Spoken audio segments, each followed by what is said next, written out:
Hello, everybody, and welcome to the Quarantine Theater Company. Tonight we will be doing a reading of LA Confidential, an Oscar contender back in 1997. Thank you for that tidbit of knowledge, Travis. We've got a lovely cast with us tonight. So first off, we've got Walter with us. He's going to be our Jack Vincennes, as well as several other characters. We're all wearing different hats tonight. We also have the lovely Jennifer with us. She's going to be the curmudgeonly Bud White, Sid Hudgens, and Johnny Stompanato, one of LA's most notorious gangsters, and bartender, of course, because she requested bartender. And we've also got Jared with us. Jared's going to be our Ed Exley and the infamous Mickey Cohen.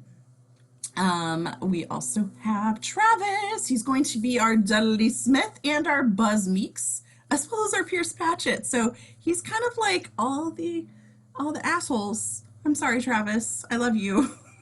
Second time in a row, I feel like. That was not an intentional. Yeah. Sorry, not sorry. Titanic.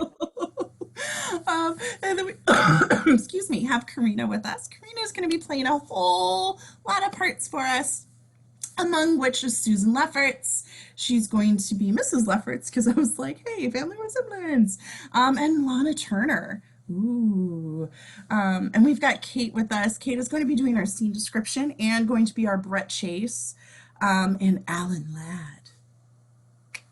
Yes. Yes. I am Anne, your host, and I will be our Lynn Bracken this evening. So without further ado, Kate, take us away. All right, LA Confidential, fade in. Over the opening strains of I Love You, California, a montage, a mixture of headlines, newsreel footage, and live action. Economy booming, post-war optimism, LA, city of the future. But most prominent among them, gangland. Police photographers document crime scenes. The meat wagon hauls ex-button men to the morgue. Where will it end? Exterior, LA skyline, sunset. Palm trees in silhouette against the cherry sky. City lights twinkle. Los Angeles. A place where anything is possible. A place where dreams come true. As the sky darkens, triple clay lights begin to sweep the back and forth. Exterior mansion, Hancock Park, night. The Klieg lights are out front. Valets hurry to park a line of elegant cars. Ladies and gentlemen, I give you the future of Los Angeles. Interior, Hancock Park mansion, ballroom. The mayor yanks a cloth to reveal a model of LA crisscrossed by an elaborate freeway system. The crowd oohs. A councilman claps. Ooh, Approval. Pierce Patchett, 50, tuxedoed, watches off to one side. A behind-the-scenes power broker, Patchett excludes authority much more so than the mayor does. The Arroyo Seco Freeway is just the beginning. We're planning on freeways from downtown to Santa Monica, from the South Bay to San Fernando Valley. 20 minutes to work or play is the longest you'll ever have to travel. More applause. One reporter asks a little too loudly, how many bodies you think Mickey Cohen will be able to hide in all that cement? The mayor wears a plastic smile and ignores it. Interior, the Macombo night. A club photographer pops snapshots, but the real action is on the floor where Mickey Cohen does a wicked Lindy Hop with 3 different girls at once. A fireplug of a man, he hardly seems a public menace. Nearby, his bodyguard Johnny Stompanato over it all. Maya Harris Cohen. Mickey C to his fans. He's the big moocher. Local LA call it this. Nth degree. You know Mickey. He runs dope, rackets, prostitution. He kills 12 people a year. But who you may not know is his bodyguard, Johnny Stompanato. His hair is in a slick pompadour. Stompanato keeps an eye on Cohen, then comes on to a cigarette girl at the same time. Johnny's handsome, ladies, but the real attraction is below the belt. Second only to Steve Cochran, he's sometimes known as Oscar because of his Academy Award size appendage. Giggity, giggity. Mickey works a sweat on the dance floor. A bottle of champagne pops, Stompanato reacts, nearly draws a pistol from his shoulder holster, and he laughs at himself. Interior, Hush Hush Magazine office, day. Lurid page 1 headlines cover the wall where Sid Hudgens types. The essence of sleaze. Sid is the publisher, photographer, writer of Hush Hush Magazine, and a keeper of Inside Dirt Supreme. As he continues, Remember, dear readers, you heard it here first. I don't know where this accent's gonna go, but it's off the record, so it's on the QT and it's very hush hush. Interior, Hancock Park Mansion, ballroom night. The party continues. The mayor has moved off to the side with the power brokers. Patchett is a presence. We're selling an image, gentlemen. Beautiful weather, affordable housing, trouble-free transportation, and the best police department in the world to keep it all running smoothly.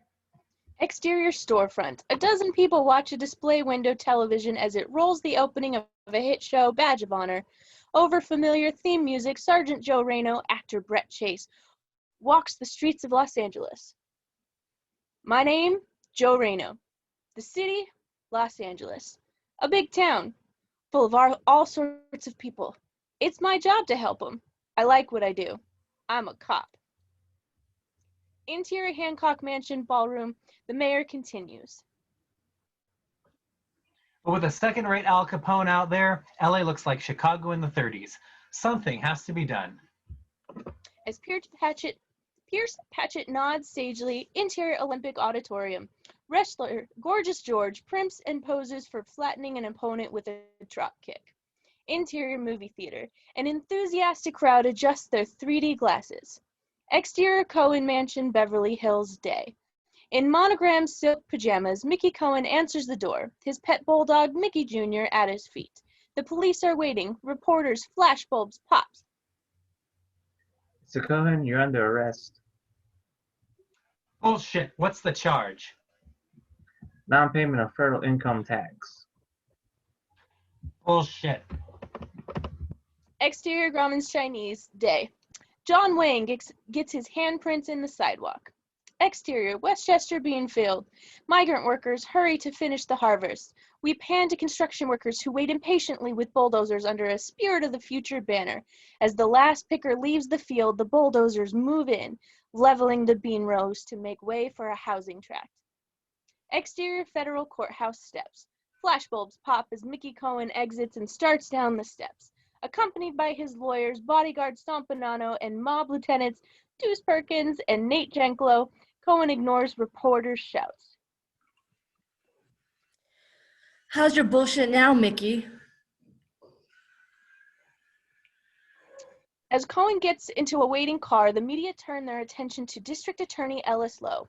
A singularly ambitious man, Lowe loves the spotlight. Today is an auspicious one for the city of Los Angeles. Mickey Cohen has just been sentenced to 10 years in federal prison for failure to pay income tax. As a district attorney for Los Angeles County, it is my pleasure to declare that our great city organized crime-free. It is truly the dawning of a new age. The song ends, and so does the montage. Interior Packard, across from Bullock's, Wilshire, night. December 24th. Wendell Bud White, 30, stares at the enormous Christmas tree in the deco platform over Bullock's entrance. An LAPD cop, Bud's rep as the toughest man of the force has been well earned. In the back seat, with cases of Walker Black and Cuddy Stark, is Bud's partner, Dick Steinslin.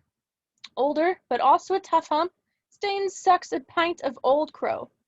The passenger door opens and Mickey Cohen's bodyguard Johnny Stompanato slides in. Skinny handsome, Johnny wears his curls and a tight pompadour. With his boss behind bars, he's out of work, but Bud just stares at him. Officer White, I heard you got a hot on for wife beaters.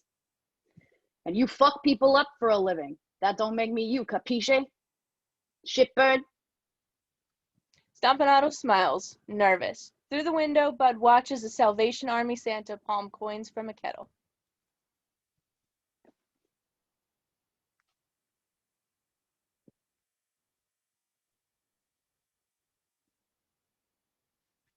Stenslin, what the fuck are you gonna say?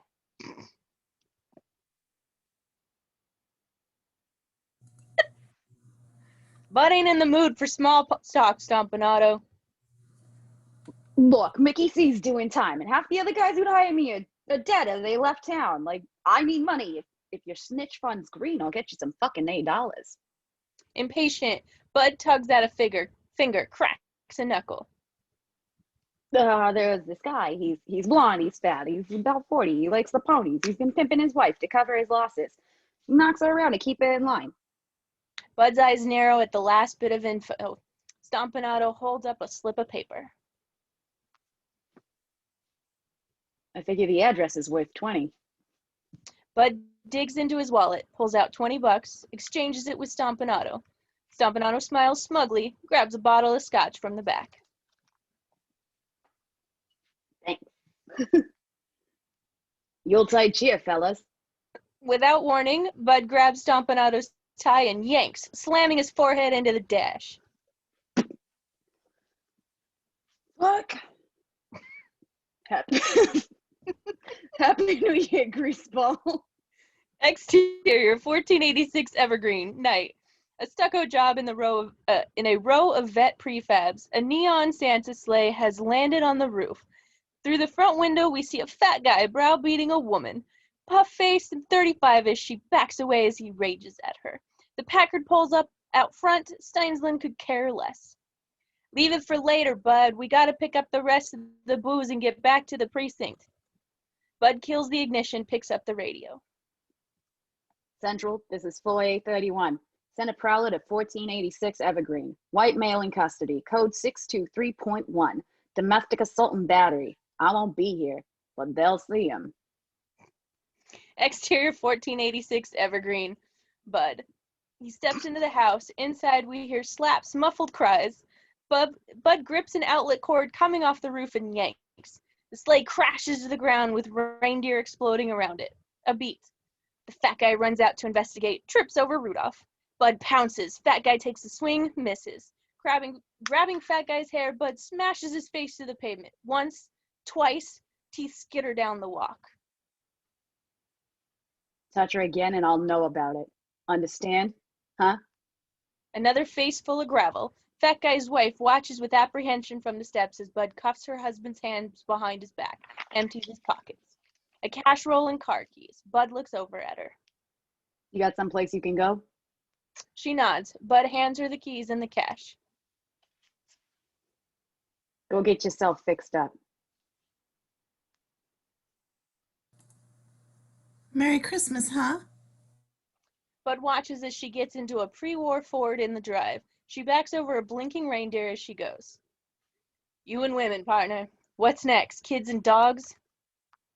Interior, stage 4, Variety International Pictures. The Badge of Honor set. A Christmas party in full swing, eating, drinking, and dancing. Star Brett Chase, seen earlier on television, is holding court. LAPD Sergeant Trashcan Jack Vinnes, late 30s with slick good looks, dances with a young actress, grinding their way through a ballad. They're obviously hitting it off. Brett Chase told me you're the cop who busted Bob Mitchum. There's a badge of honor guys like to pretend, but being the real thing must be a thrill. Let's go someplace quiet. I'll give you a lowdown on my Mitchum. You got your handcuffs with you? 2 sets. I'll get my coat. They're interrupted by Sid Hudgens. Make me Jack Vincennes. May I have this dance? Karen, this is Sid Hudgens from Hush Hush magazine. I know who he is. The actress storms off, and Jack looks to Sid. We did a piece last year. Ingenue Dykes in Hollywood. Her name got mentioned. Is she? Beats me. Look, Jackie boy, a friend of mine just sold some reefer to Matt Reynolds. He's tripping the light fantastic with Tammy Jordan at 2245 Maravillo, Hollywood Hills. It's right around the corner. You lost me, Sid. Who? Contract players in Metro. You pinch them. I do you up feature in next issue. Plus the usual 50 cash. Tell me, am I fucking Santa Claus or what? Huh. I need an extra 50. 2 patrolmen and 20 apiece. And a dime for that watchcraft commander at the Hollywood station. Jack, it's Christmas. No, it's felony possession of marijuana. Exterior, 2245 Maravilla, night. With a view of Grauman's Chinese, Jack and two uniformed patrolmen wait on the darkened street. An arc light has been set up. Hudgens creeps back over from the house. They're sitting in the dock, goofing on the Christmas tree. Stand there with your camera. I'll step here so you can get the Grauman's Chinese in the background. I like it. I like it. Interior 2245 Marivella. The arc light floods the living room about the same time that Jack kicks the door in. The room is caught flush. Christmas tree, a bag of weed on the couch, two kids necking in their BVDs, Matt Reynolds and Tammy Jordan. Police. Exterior 2245. Jack exits, hauling Jordan and Reynolds by the neck. Jack stops with Grauman's framed behind him, and Hudgens clicks off several shots with his camera. Cut. Wrap it. Windows light up. Rubberneckers appear. Jack hands the kids to the patrolman, heads back with the Hudgens in tow. Interior 2245. Jack scoops the pot, flips through the address book, a card falls out. Fleur-de-lis. Whatever you desire. Jack looks from the card out the window at the kids being loaded in the black and white. They're both crying now. It's Christmas morning in the city. I don't know where that went of Angel. Well, decent citizens. My accent. Come on, Kristen Wiig. Decent citizens sleep the sleep of the righteous. Hopheads prowl for marijuana, not knowing that a man is coming to stop them. The freewheeling, big time V.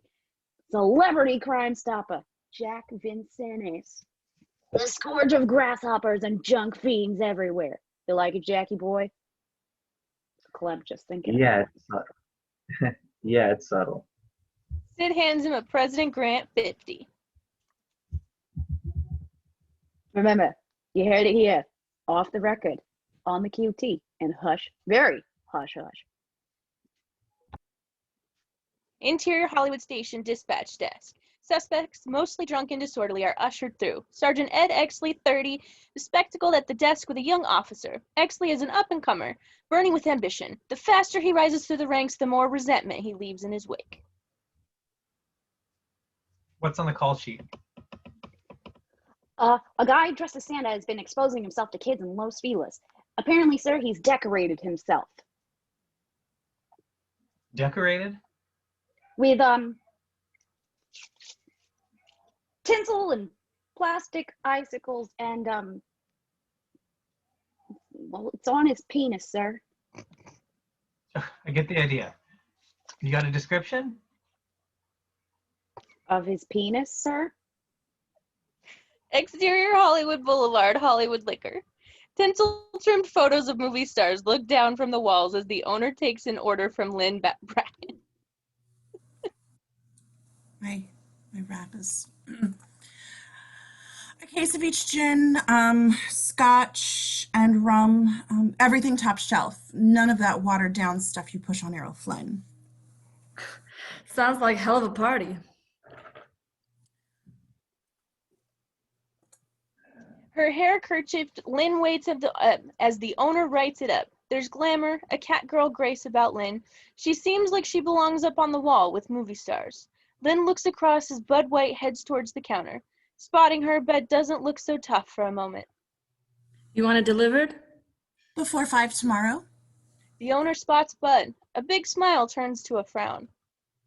I'll be right with you, Lynn. The owner begins to indiscriminately loading her hard liquor into a cardboard box, leaving Bud and Lynn to look at each other. Bud says the only thing he can think of. Merry Christmas. Merry Christmas yourself, officer. That obvious, huh? It's practically stamped on your forehead. As the owner bangs the case of liquor on the counter. Exterior Hollywood Liquor. Bud exits with his booze, heads for the car. Something catches his eye. A woman in the rear passenger seat of a new Cadillac. Susan Leffert. Both her eyes are black. Bud starts over. The case on his hip. He motions for her to roll down the window. The driver's side door opens and the bodyguard Turner Buzz menaces his way out. Get lost. Get lost, why don't you? Meek stops short as Bud shoves his badge in Meek's face. Setting the case in the car's hood, Bud spins Meeks around, pats him down. He finds a .38 in his shoulder holster. I got a license for that. He removes Meek's wallet, checks the ID. Cut me some slack. I used to be a cop. Son of Meeks? Never heard of you. We just call him Buzz. Bud raps on Susan's window with his badge. It comes down. You okay? Beside her, a man leans over. Here's Patchett. Seen before at the freeway unveiling, is a man used to being chauffeured. Like FDR, he smokes his cigarette in a holder. She's fine. I'm not asking you. Patchett has no idea he's walking on thin ice. As he stares impatiently at Bud, Bud looks back to Susan. Somebody hit you? It's not what you think. Bud looks to see Lynn moving to the driver's door. What is it then? You got the wrong idea, mister. I'm fine. Susan laughs and Patchett eases back into the shadows. But it's nice to know you care. Bud considers Meeks' gun license, then hands him back the .38 and wallet. Lifting his booze, Bud watches Meeks get back in the car. Stinson steps up to the cabbie and starts to pull away. What's going on? For an odd moment, Stinson and Meek lock eyes. You know him? Seen him around. He used to be a cop. Cut to close on Dudley Smith, 50, handsome in his police captain's uniform, singing Silver Bells in a beautiful low tenor. Tough, respected, Dudley goes to bed as a cop every night of his life. He's a department power to be reckoned with. Interior Precinct House Muster Room. An LA Herald Express reporter and photographer listen along with the gathered patrolmen as Dudley finishes to applause. Dudley joins the press. Oh, Captain Smith, Drop the formalities. It's Christmas Eve. Call me Dudley. Dudley, I came up with the title for the story. I'm calling it Silent Night with the LAPD. Excellent. How is this? The sanctity of the night is an invitation to the darker criminal element. Our vigilance will not be diminished. As the reporter scribbles down the quote, That's Smith with an S. they laugh and Dudley points the way out. This way, gentlemen. Dudley's the last one out the door. As he goes, he turns back to give the men a wink. He's no sooner out the door when the first case of Johnny Walker is brought in. Interior Precinct House Dispatch Desk. Ed Exley gets another report from the young officer. 2 police officers were assaulted in a bar. Browns and Helenowski. He hands the report to Exley. It's now that Dudley comes through on his press junket. This is Sergeant Ed Exley, son of the legendary Preston Exley. He's the watch commander tonight and a damn fine job. As the photographer snaps Exley's picture, I was fortunate enough to be partnered with his father when I was a rookie. It makes me feel old. That's a fact. Feel free to get a feel for the place. as the reporter and photographer wander off, Dudley turns to Exley a bit more serious. A word with you, lad. Interior Dudley Smith's office. Dudley pours 2 drinks and hands one to Exley. To the memory of your father. They drink. Exley looks to a photo on the wall. Himself is a 10-year-old standing between Dudley and his father, Preston, both in police uniform. The day he got the Medal of Valor is simpler time. Remembering, Exley invokes his father's favorite toast. The solving of crimes that require absolute justice. Exley raises his glass, but Dudley just watches him.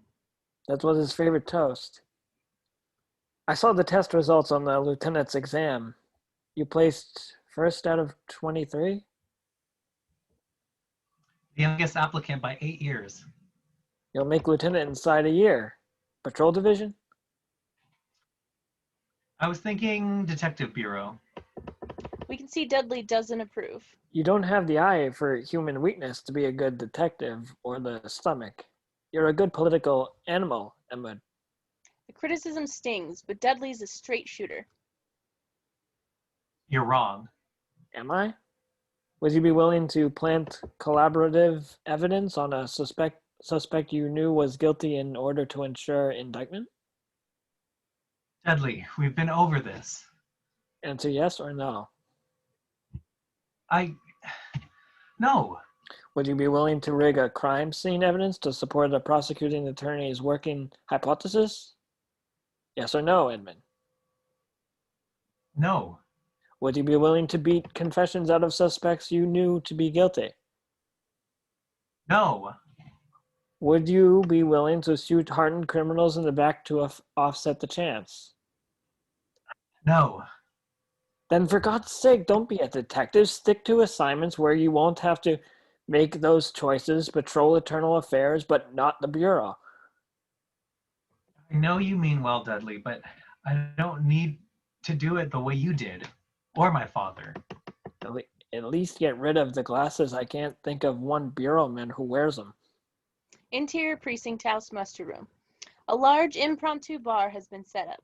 The party is in full swing, the floor packed with night watch blues.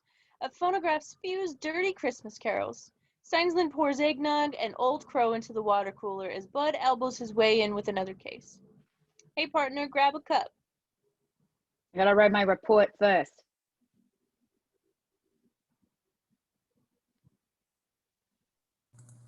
Hear about Helenowski and Brown? They got into a hell of a scrap with 6 taco benders at some bar. Helenowski lost 6 pints of blood. Brown's in a coma. We ought to teach Paco and his friends a lesson. More cops voice their agreement. Bottles are passed, only Bud doesn't seem as caught up as the rest. Interior Precinct House Narco Pen. Jack Vinance at his desk, holding the fleur-de-lis card. Jack dials the number. A corkboard on the wall is posted with press clippings. Dope Crusader wounded in shootout. Actor Mitchum seized in marijuana shack raid. That one includes a shot of Jack ushering Mitchum into jail. Whatever you desire. Hi, I'd like to get a delivery to Beverly Hills. I don't think I know you. Click. The line goes dead. Jack redials. Whatever you desire. Look, a friend of mine gave me this number. The line goes dead again. Jack dials a new number.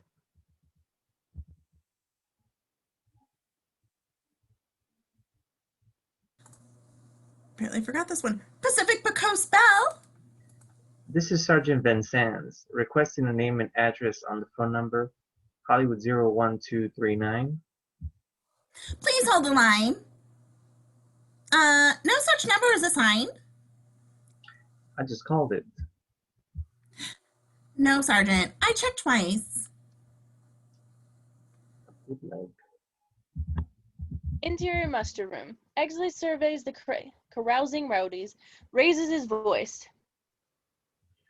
All right, man. You've had your fun. Time to break it up. The party continues undiminished. From across the room, Steinsland eyes Exley with disdain.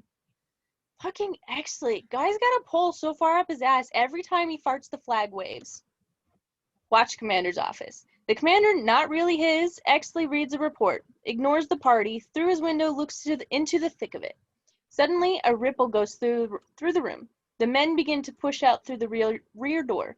Exley stands, stops a cop. What's going on? They got the specs who jabbed Helenowski and Brown. Helenowski lost tonight and Brown's got brain damage. I have the report right here. They're home with bruises and muscle pulls. Oh, shit.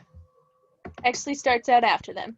Interior cell block. Steinsland in the lead, pulling out a blackjack. He enters cell number 4, begins waiting on one of the Mexicans, Donardo. Ferrar's Poncho, and you're getting off easy. Cheered on by drunks in the tank and his fellow officers, Steinsland goes wild. He's joined by Lance, Crumley, and Tristano. Shaking his head, Jack Vincennes moves away. Interior squad room. Bud types his report with one finger. Jack looks in. Why? You better get a lease on your stance before he kills someone. Interior cell block. Followed by Jack, Bud forces his way through the crowd. The men who see him quickly clear a path. Swigging from a pint of gin, Steinsland works Skinny Garcia. Head snaps. The kid drops to his knees, drooling blood. Bud grabs Steinsland, hauls him off at Garcia, who looks up. Fuck you, pendejo. Oh, sorry. Yeah, well, yeah, motherfucking yeah.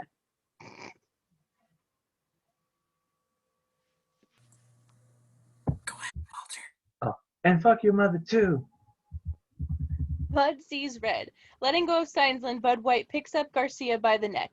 There are cheers, attaboys, and holy fucks as Bud bangs Garcia's head in the ceiling. Stop, officer. That's an order. Cops block Exley's way. As Bud looks over, Garcia kicks him in the balls. A dangling shot. Bud keels it into the bars. Garcia stumbles out of the cell, smacks into Jack. Jack looks down aghast at blood on his cashmere blazer, then puts Garcia down with a left-right. Exley pulls a pad of paper and pen from his pocket. You're going to my report. All of you. Exley has just started taking names when Bud grabs him by the scruff of the neck and hauls him off balance into the hall. As Exley struggles, a cop opens the door to the storeroom. Bud slings Exley inside, then slams the door tight. Exley is locked in. As Bud moves off, we hear pounding. Let me out. That's an order. Cell block. The Herald reporter and photographer enter unchaperoned and unnoticed. Steinsland swings like a madman. That's when flashbulb goes off, freezing everyone in black and white. Dissolve to Interior Chief's office day. The chief sits behind a desk in a 4-star uniform. Dudley Smith sits to his left, D.A. Ellis Lowe to his right. Seen earlier in the Mickey Cohen press conference, Lowe is the only civilian. Bud White stands across from them, there to be judged. Officer White, you've refused to cooperate with internal affairs, but you should know that this is bigger than a police board. Indictments may be handed down. Quite frankly, we need police witnesses to offset the damage done to the department's image. Will you testify? Bud glances to a gray-tinted mirror, then the chief. No, sir, I won't. The chief sighs and looks to Lowe. District Attorney Lowe? Lowe steps to Bud, holds up a newspaper with a cell block photo. The headline, Bloody Christmas. Bloody Christmas. The press loved to label. You and Officers Steinsland brought the liquor into the precinct. Steinsland was already drunk. Do you see how appearing as a voluntary witness against him could offset the damage you've done to yourself? I won't do it. I won't testify against my partner or anybody else. This man's a disgrace. Your badge and your gun, officer. Bud sets them on the chief's desk. This is the new LAPD. White, you're suspended from duty and you're dismissed. Turning, White shoots the mirror a stiff middle finger as he makes his way out. Dudley Smith hides a smile. Other side of the glass, Exley watches, involuntarily leans back as Bud passes on the other side of the glass. The chief's office, Dudley, Lowe, and the chief wait as Exley enters.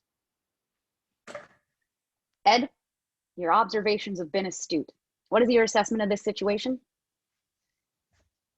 The public demands justice, sir. This was a full-fledged riot of policemen. Shift the guilt to men whose pensions are secured. Force them to retire. But someone has to swing. Indict, try, and convict Steinsland and Bud White. Secure them jail time.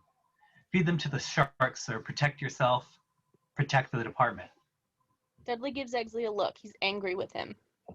Steinsland's a disgrace. Straight D-fitness reports from every CO he's ever served under. But White is a valuable officer. White's a mindless thug. No, Edmund, he's a man who can answer yes to those questions. I ask you from time to time. The chief interrupts with his own concern. I want to know who we give the public in contrast. The department needs role models, clean-cut, forthright men who the public can admire. I'll testify, sir. I'm not afraid to do what's right. Well, and I'll promote ya. I gotcha now, Ann. I kind of remember now, but I don't remember how J.K. Simmons talks anyway. But you'll be a lieutenant immediately. Exley seizes the moment, going over Dudley's head. Detective, Lieutenant. The chief and Dudley exchange a look. Neither approves. Ed! You're 30. Your father didn't make lieutenant until he was 33. I know that, sir. I also know that when he made lieutenant, it was as a detective. Before we start polishing our laurels, it would look better if we had a collaborative business. That'll be hard to come by. The man had hit a turncoat. Jack Vicenes. He's the technical advisor on Badge of Honor, sir. He lives for it. That's the way to get him. All right, Ed. Call Sergeant Vicenes. As Exley starts out, Dudley pulls him aside and speaks low. You'll reap the benefits, but you'll truly be prepared to this despised within the department. Yes, Dudley, I am. So be it. Jack Vicen is looking sharp. He strides down the hall, enters the chief's office. Round 2. Centered on Jack, Exley is gone. Sergeant, we'll get right to it. 9 civilian witnesses have identified you as a hitting Ezekiel Garcia. But my office has a stellar witness who will tell the grand jury that you hit back only after being hit. What do I have to do? Testify against the 3 officers who have already earned their pensions. Our key witness will testify roundly, but you can plead ignorance to questions directed at the other men.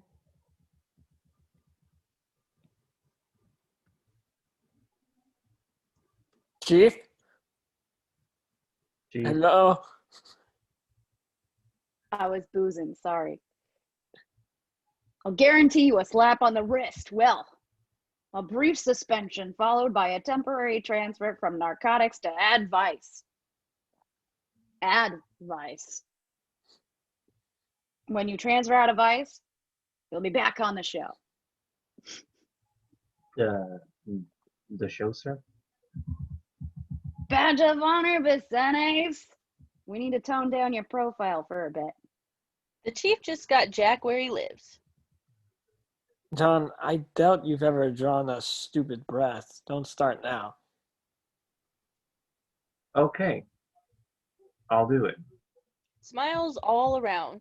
Low smiles at the 2-way. A move not lost on Jack, who wonders who might be on the other side. Dismissed, Vincennes. Am I? Can you just give me a phonic reading of it? I forget. Vincent. Vincent. It's spelled funny, but it's pronounced Vincent. Vincent. Okay. Yeah. Vincent. Jack leaves. The chief steps up to the mirror and looks through. So be it. Detective Lieutenant. Other side of the glass, Exley clenches his fist in victory. The chief continues.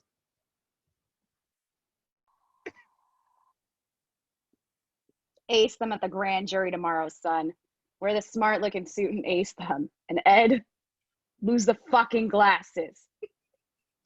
Interior room 114, grand jury witness room, day. Glasses off, Exley waits, looks up as Jack enters. So you're the key witness. That's right. I should have known.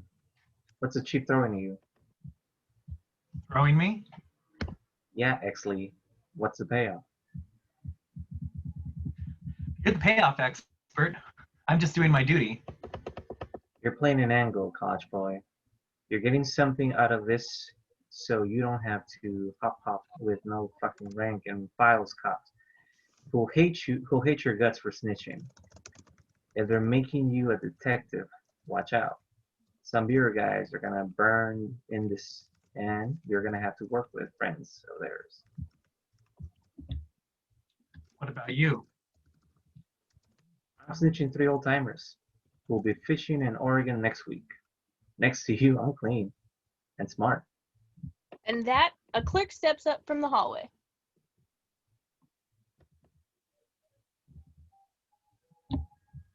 Edmund J. Ezekiel to the chambers. As Exley's about to go, Exley. Exley to the chambers. Ezekiel? Where did you get Ezekiel? boot him! Oh, sorry, I said Ezekiel earlier. And then you see stuff happens after a while. Edmund J. Exley to chambers. Bye-bye As now. Exley's about to go, Just remember, Buck White, Buck White will fuck you for this, and it takes him the rest of his life. They already suspended him. Just pray he cops a deal and stays on the department. Because that is the one civilian you do not want on your case. Interior Twilight Lounge night. An old guy in frayed, threadbare tux plays piano. Bud, nursing a highball at the bar, steps over as a redhead with too much makeup and too many miles. That an old fashioned you drinking? My name's Bud. Nobody's born with the name Bud. They stick you they stick you right with a name like Wendell, you're gonna look for an alias. What do you do, Bud? I'm sort of between jobs. Me too, Bud. Look, what do you say we A hand on Bud's shoulder, he turns to see Dudley Smith. Lad, may I have a word with you? this business, Captain? Say goodbye to your friend and join me those back tables. Dudley starts off. Bud turns back to the redhead, but she's already talking to a sailor. Booth. Dudley sits at a table. A newspaper is open. A little mound underneath. Bud joins Dudley. Does that paper say sorry. we've been indicted? Bart I was Noy. like, What just happened? I was like, thank you for making the sound effect of me sitting in the booth.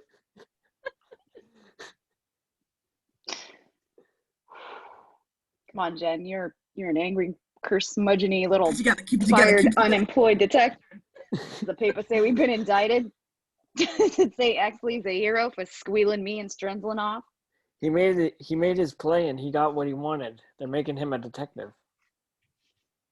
Captain, what do you want? Call me Dudley. Dudley, what do you fucking want? Lad, calm the fuck down. I admire your refusal to testify in your loyalty to your partner. I admire you as a policeman, particularly your adherence to violence as a necessary adjunct to the job. And I'm most impressed with your punishment of wife beaters. Do you hate them, Wendell? Yeah, I hate him. And for good reason, judging from what I know of your background. Bud looks back over and Dudley's getting too personal.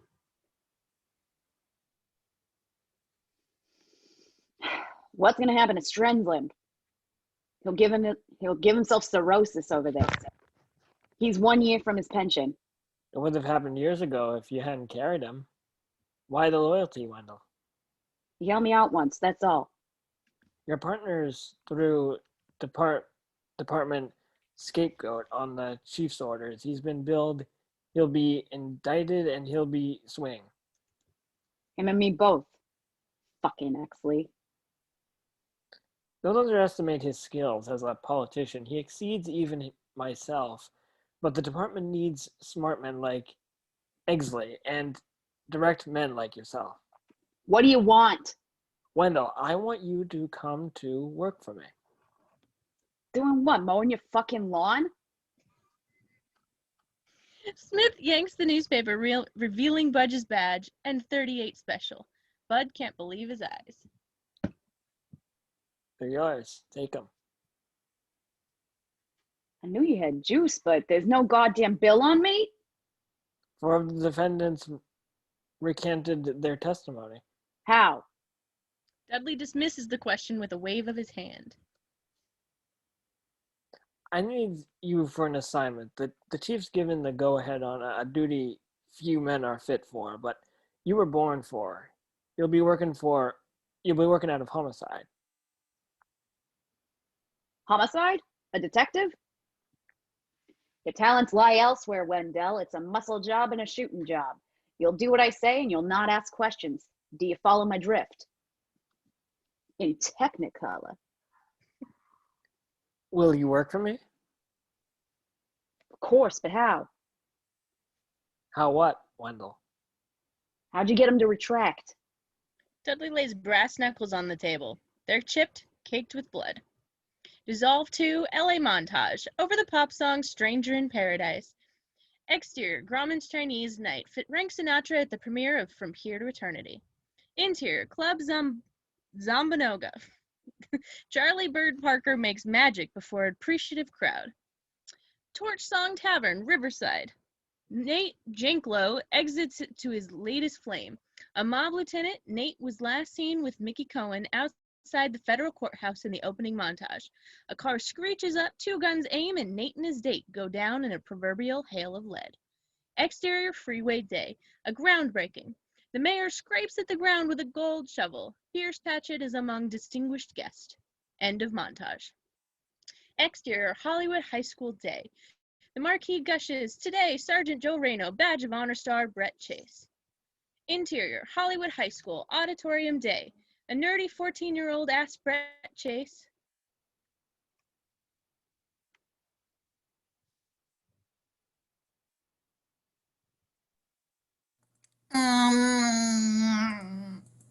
Why'd you become a policeman? I'm not a policeman, I just play one on television. But I think I can answer for them, to help people. That's why I do the show. Chase looks over and winks at Jack, who waits in the wings. To protect and serve. It's not just a motto. As the kids applaud, Chase joins Jack, who gives him a quick drag of the cigarette. A nervous PA joins them. Chase points out a fetching girl in the second row. That one, in the sweater. They also serve, who only stand and wait. Chase and Jack watch the PA ask Sweater a question while pointing to Chase. Maybe 16, she nods yes eagerly. Jack, I'll see you Monday on set. I won't be there. They are tuning down my profile. Printing press. The latest issue of Hush Hush flies through. On the cover, Gail Russell caught in a love nest, nymph or no? Interior, city jail. Bud White flips through today's booking slips, finds one that's interesting, reading to himself. Domestic, assault and battery. Containment squad strong arms, Bruning and Carlisle pause as they pass.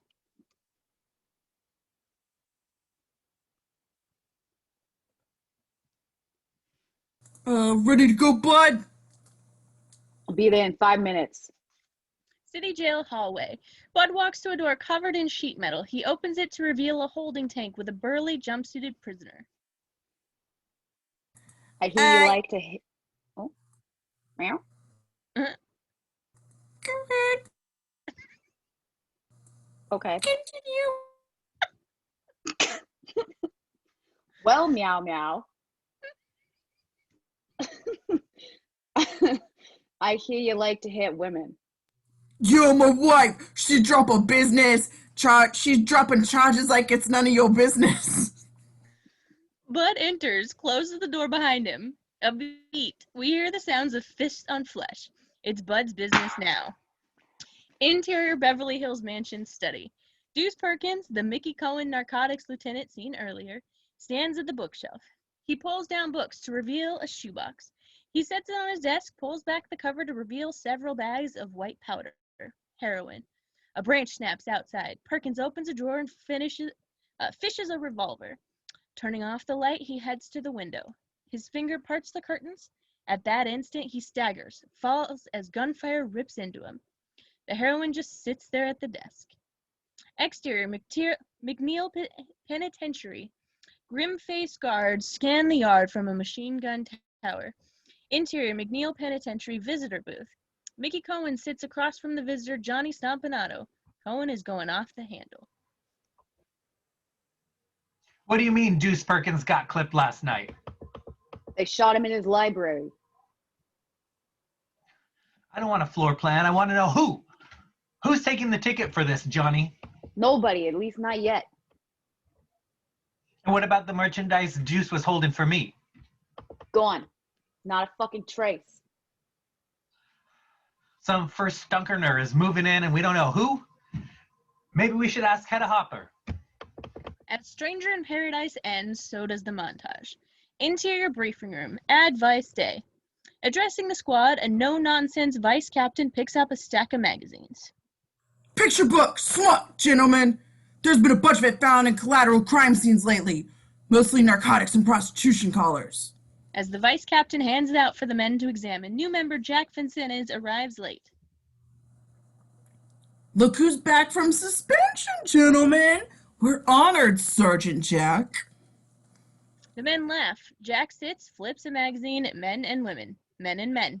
girls and girls, girls and horses. Gee, the great jerk-off book caper of 1953. Vincent, is there someplace you'd rather be? Yeah, Cap, back in narcotics. Oh, any place else? Working horse with SWAT 2? Maybe you should have thought of that before you made Bloody Christmas page 1. Vice Captain retrieves the magazine and hands them to Jack. They're yours. Make a major case, Sergeant. It's the only way you're getting out of here. Exaggerated oohs and ahs from the other men. Dismissed, gentlemen. As they go, Jack sees the books are stamped. Fleur-de-lis, whatever you desire. Jack takes the matching business card from his wallet, the one he found on Christmas Eve. Roll, Vincent. No sidetracks. This is advice, not narco. Interior Hollywood Station narco pen. Jack Vincent is at his desk holding the Fleur-de-lis card, magazine spread before him. Jack dials the number. Interior Hush Hush magazine office. Sid Hudgens sits behind his desk, answers the phone. Hush, hush. Off the record and on the QT. Sid, it's Van Zands. Jackie, are you back on Narco? I need copy. Intercut with Jack at his desk. No, but I've got something going with advice. Something good? Don't know. I'm chasing picture books, buckshots, with the posters that look like junkies. It's well done stuff. I thought of you. I thought you might have heard of something. Hudgens reaches into a stack of papers, pulls out a magazine like the one Jack has. Not a word. What about Fleur de Lis? Their slogans, whatever you desire. Nah, I've heard butt kiss. Jack, I'll talk to you later. You call me when you got something I can use. Smuts from hunger for sad sacks who can't get their ashes hauled or some shit. The line clicks off. Jack hesitates a moment before cradling the receiver. Something's not right here. Exterior Hollywood Station parking lot twilight. As Exley pulls in his two-way drones. Park Rangers is for 3 use. Discharging shotguns into the air in Griffith Park. Suspects are driving a late model purple Mercury Coupe. Hey! As the report ends, Exley switches off the two-way and gets out of his car. Interior Hollywood Station squad room. Accompanied by Bud, Dick Steinsland crams the contents of his desk into a box. Well-wishing cops pat him on the back, offer words of encouragement, but Steinsland just looks like he's gonna cry. It's very bad timing as Exley enters, comes face to face with him. This is hatred. Acting on impulse, Bud goes after Exley. It's a mauling. 4 vicious body shots, a potentially lethal headshot, sails wide, and Exley falls to the ground. As 4 men move to hold Bud back, Exley looks up at him.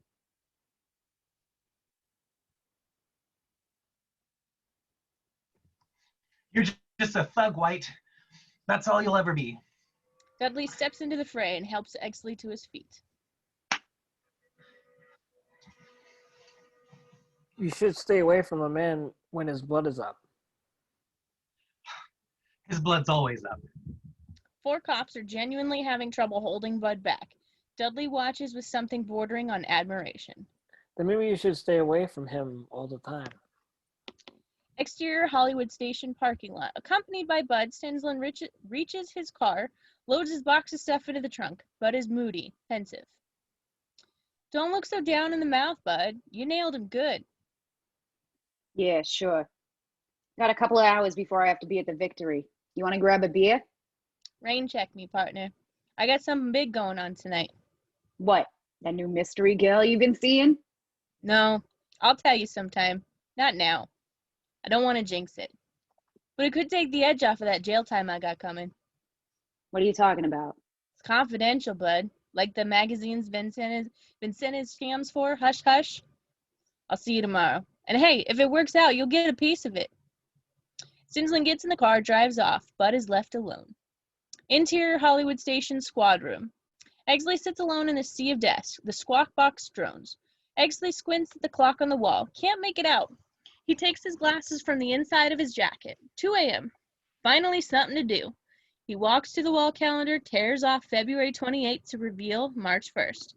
As Exley sits, the call squawk box booms to life. Squad call, Night Owl Coffee Shop 18124, Cherokee. Multiple homicides, code 3. Exterior Hollywood and Cherokee. Patrol cars, blues setting up a crime scene blockade. Exley pulls up, douses his siren, patrolman number 1 runs over.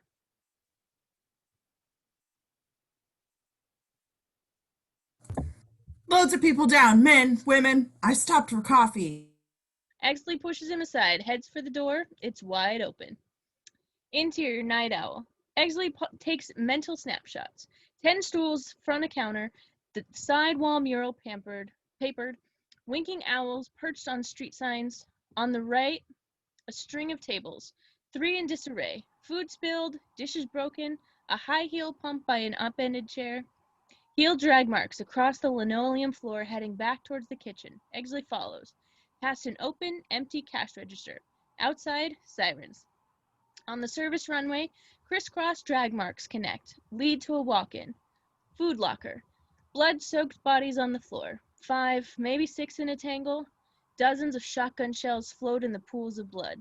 As Exley struggles to maintain his composure, Holy shit! Fuck! Exley looks at a green-faced rookie in the locker doorway. Sir, there's a captain outside who wants to see you. Don't get sick. Not here. Exley shoves the rookie, puking out the door. Exterior Night Owl.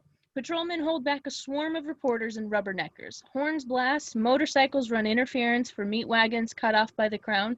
As Ed emerges, reporters surge, shout questions. Exley hurries past, finds Dudley in command and barking orders. Sir, I took the call. It's my case. Edmund, you don't want it and you can't have it. Yes, I do, sir. It's mine. I'll make you my second in command. Exley spots a photographer moving in. He looks properly serious as the flashbulb pops. Interior Night Owl. Forensic Chief Ray Pinker walks Exley and Dudley through.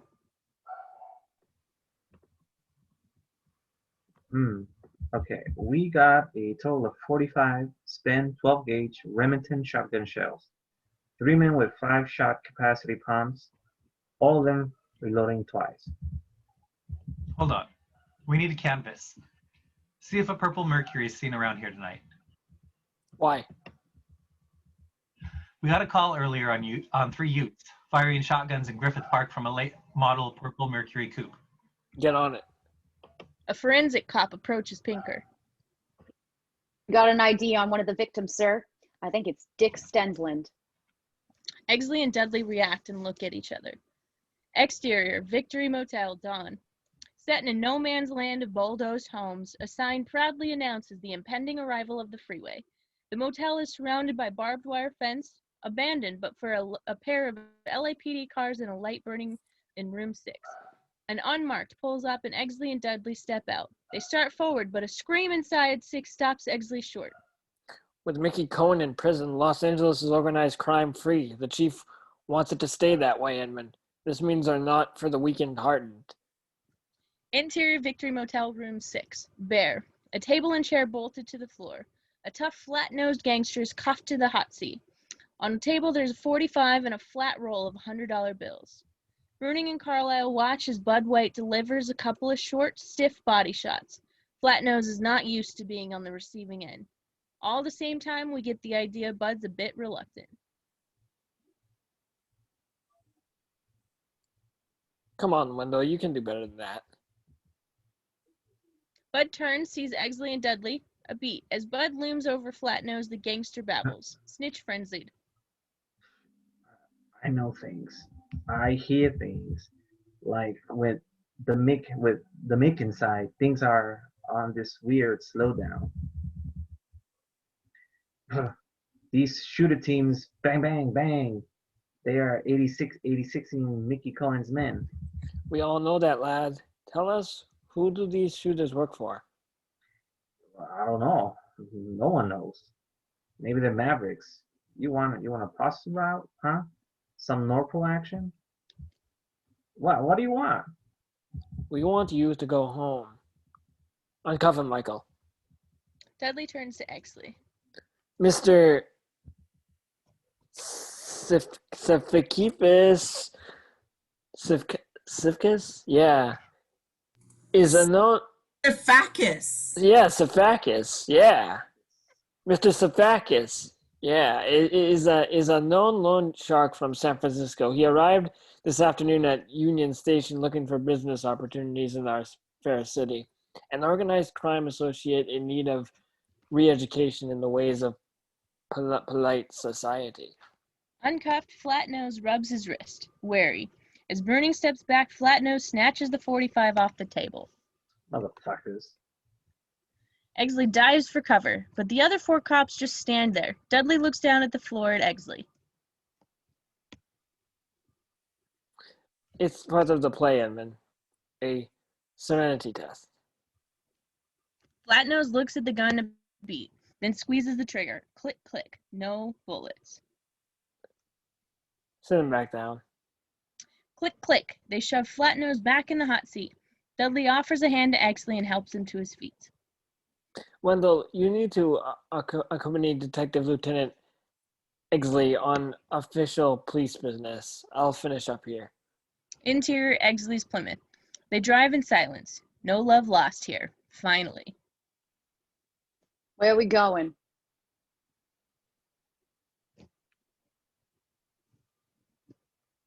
Well, tell me, Exley, I can't hear you. You got to speak up.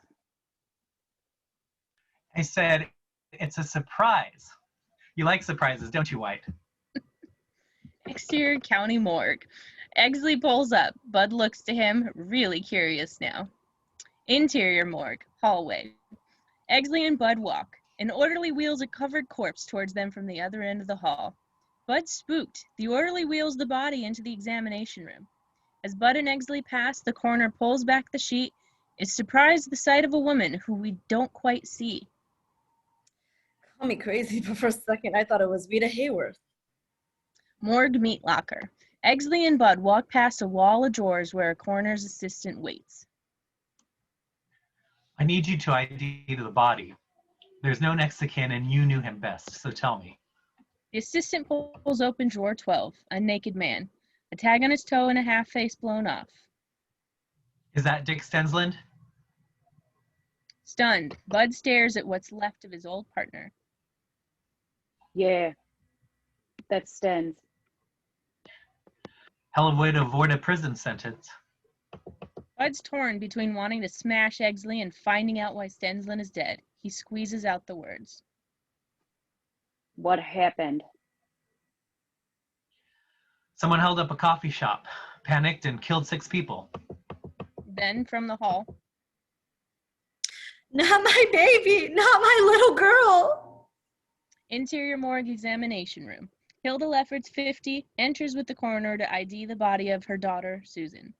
There's stray buckshot in the upper chest and shoulders, but a sheet hides the real damage. It's the girl Bud saw outside the Hollywood Liquor. Without the black eyes, she does look a lot like Rita Hayworth.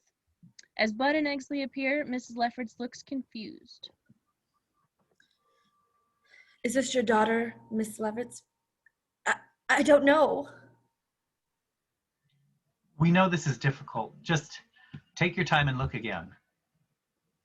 Exley doesn't realize, but Bud recognizes the deceased. It seems like my Susan, but When was the last time you saw her, Miss Lefferts? at Christmas time, we fought. I didn't like her boyfriend. She has a burnt mark on her hip. The coroner lifts the sheet, and Miss Lefferts gasps. It's her, my baby, dear God. As she swoons, Bud and Exley both hold her up. Interior LAPD headquarters briefing room. The room buzzes, jammed to the rafters with every detective standing ready. The chief waits as Dudley Smith takes the mic, holds up the LA Times headline. Night Owl Massacre, Hyperpool aside, this is a heinous crime that requires a swift resolution. The public will demand it on this department will provide it. 6 victims, one of 4 of own Dick Stensland. As it happens, he was a night owl, regular, in the wrong place at the wrong time. Bud White listens, not too sure. Sten said he had something big going on. Robbery looks like robbery, not rubbery. Robbery looks like the motive. We have a rubber glove prints on the register, and preliminary forensics strongly lean toward a trio of gunmen. We have one hut laid, so listen well. 3 youths were seen last night discharging shotguns in the air at Griffin Park. A park ranger ID'd them as driving a 1948 to 1950 Mercury coupe, purple in color. An hour ago, a canvassing crew found a news vendor who saw a purple Merc coupe parked across from the Night Owl around 3 a.m. The room goes loud, a big rumbling. Dudley holds up a list. The DMV worked all night to get us a registration list on 48 to 50 purple Mercs. There are 142 registered in LA County. 52 men teams will shake 3 names apiece. Hut suspects you'll bring here. Interrogation rooms have been set up. They'll be run by Lieutenant Edmund Exley, Hollywood Squad. Cat calls. Booze. The chief steps up to the mic. Enough on that. Gentlemen, go out and get him. Use all necessary force. The people of Los Angeles demand it. The men exchange knowing looks. The real message, kill him clean. Exley doesn't approve. As the men hurry out, Might as well have put a bounty on them. interior squad room. Detectives pairing up and moving out. Scanning his 3-name list, Bud joins his partner for the day. Can you take him? I got something I gotta do.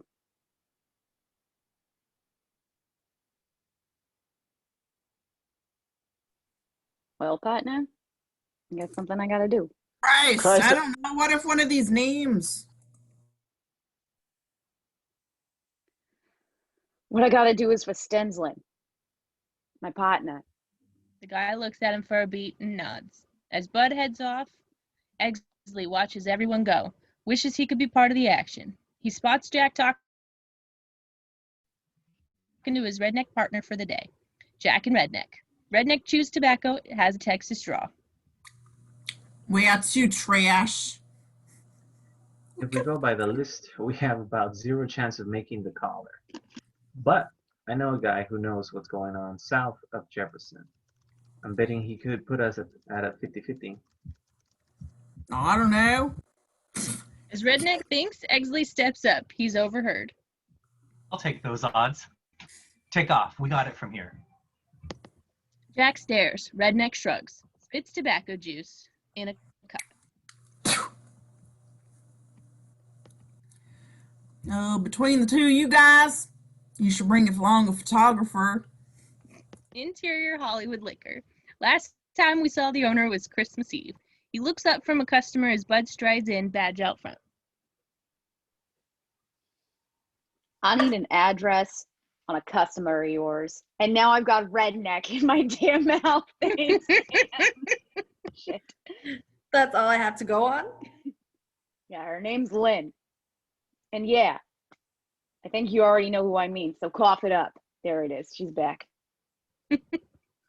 Lynn Bracken? There's a billing address and a delivery address. Give me both. Billing first. Exterior 1184 Gretna Green, Brentwood. A big pink Spanish mansion with lots of tile. Also, last seen outside Hollywood Liquor on Christmas Eve, Pierce Patchett is in the front yard, chipping golf balls over a koi pond. They land in a tight grouping as he tees up. You must slay him at the country club. Bud's halfway up the walk. Patchett sees the cuffs hooked to his belt. Patchett is cool as can be. Are you Pierce Patchett? I am. Are you soliciting for police charities? The last time you people called at my office. I'm a homicide detective. Where were you last night? I was here. Hosting a party. Who was killed and why do you think I can help? Richard Stensland. I don't know him, Mr. Officer White. How about Susan Lapfitz? You know her? You know her?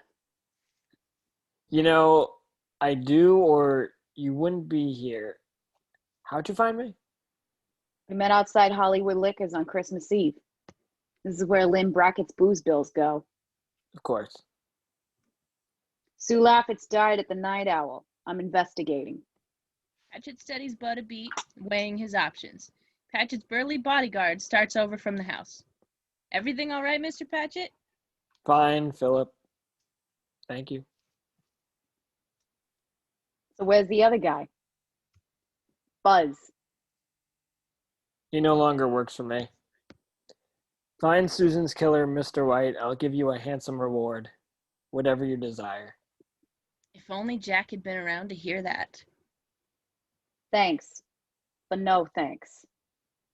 Against your code? I don't have one. Lefferts looked all beat up Christmas Eve, but didn't act it. How come?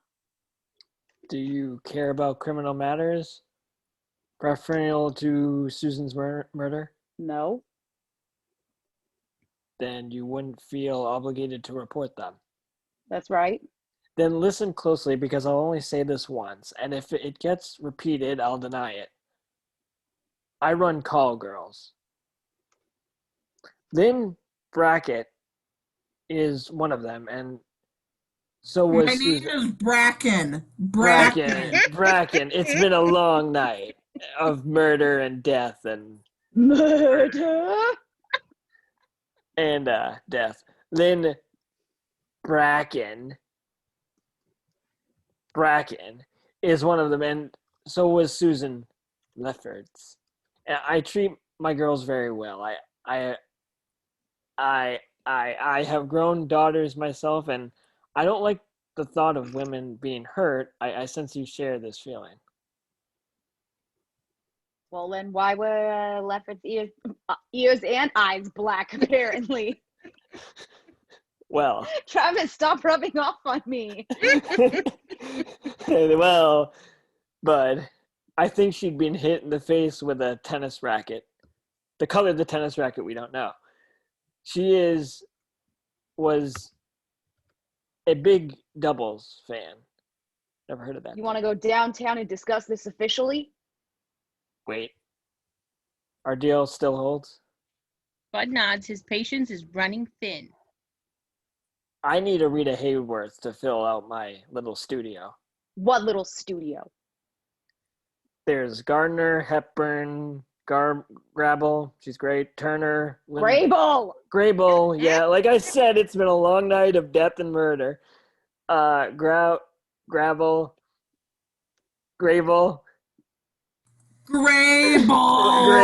Turner, Lynn Bracken is my Veronica Lake, great actress. I use girls who look like movie stars because that's a fetish. Sometimes I employ a plastic surgeon. Wow. That's why your mother couldn't idea. Jesus fucking Christ. You No. can't even get their names right for your own girls. It's been I could go on, Bud, but I'm going to go on more. No, Mr. White. Pierce Morehouse Patchett. Now, I sense you're on your best behavior, but that's all I'll give you. If you persist, I'll meet you with my attorney, who's got money. Now, you would like Miss Bracken's address. I got an address. Move it along. I doubt she knows anything, but of course, this is personal with you, isn't it, Mr. White? Bud turns, heads down the walk. Patchett hits his golf ball. It lands just past the koi pond with the rest ice. Exterior 1736 Nottingham, Las Feliz, Lynn Bracken's. A modern-looking triplex, a projector's flicker strobes against the closed curtains. We hear a phone ring. Interior 1736. The film is This Gun for Hire with Alan Ladd and Veronica Lake. It's projected on a wall in front of which stands Lynn and an older gentleman. In his underwear, Lynn's long blonde hair hangs down over one eye. She looks more like Veronica Lake than Veronica Lake. The film flashes over them as they kiss. The phone rings. Lynn ignores it as long as she can before breaking away to answering it. Hello? Is it the cops? She waves him off. As he practices pointing his finger like Glad points a gun, Lynn reacts to the news on the phone. Exterior 9781 South Duquesne. A South Central plywood and tar paper dive. A boxer pounds a heavy bag, speed bag combo bolted to the porch. Wiry, a welterweight, he doesn't see Jack and Exley till they're almost on top of him. Leonard Bidwell? The boxer leans in on the bag to catch his breath. Looking them over, he finally nods. How's the left these days? What's it to you? I saw you fight Kid Gavilan. I like your style. What do you want, Mr. Policeman? You got a brother in Folsom. I know because I put him there. Till 1970. How'd you like to make it in 1960? I know the judge, and Sergeant Exley here is a friend with the DA. Exley nods. This is true. The boxer's still listening. We're looking for 3 colored guys who like to pop up shotguns. One of them owns a purple Merc coupe. You want to get me a fucking snitch jacket? You want to buy your brother 10 years? You don't have to say anything. Just look at the list and point. Here. Jack holds the DMV list out to the boxer, who waves it off. He's bad, so I'll just tell you. Sugar Ray Coates drives a 49 coupe. Beautiful ride. Don't know about shotguns though, but he gets off thrills killing dogs. He's righteous trash. Jack and Exley scan the list. Jack's finger stabs down on Coates Raymond, 9611 South Central, room 414. That's 5 minutes from here. Exterior 1736 Nottingham. Lynn does her best to usher the slightly disheveled older gentleman out the door. I don't understand, doll. We just got started. Oh, I'm sorry, but I'll make it up to you, I promise. Gosh, kitten, I don't know. As he begins to mash up against her, Hit the fucking road, Gramps. Bud standing at the bottom of the stairs. The older gentleman strikes a pose. He still thinks he's Alan Ladd. All right, this time I'll go, but next time... LAPD shitbird, get the fuck out of here or I'll call your wife to come get ya. Sputtering, the older gentleman exchanges a look with Lynn and hurries away, giving Bud a wide berth. I've been expecting you. Pierce called, told me what happened to Sue. Interior. A nice breezy feel. The perfect place to shack up. It's Officer White, isn't it? Bud nods, eyeballs the place. Can I get you a drink? Yeah, plain scotch. Bud watches her move to the bar. God, she's beautiful. Thank you.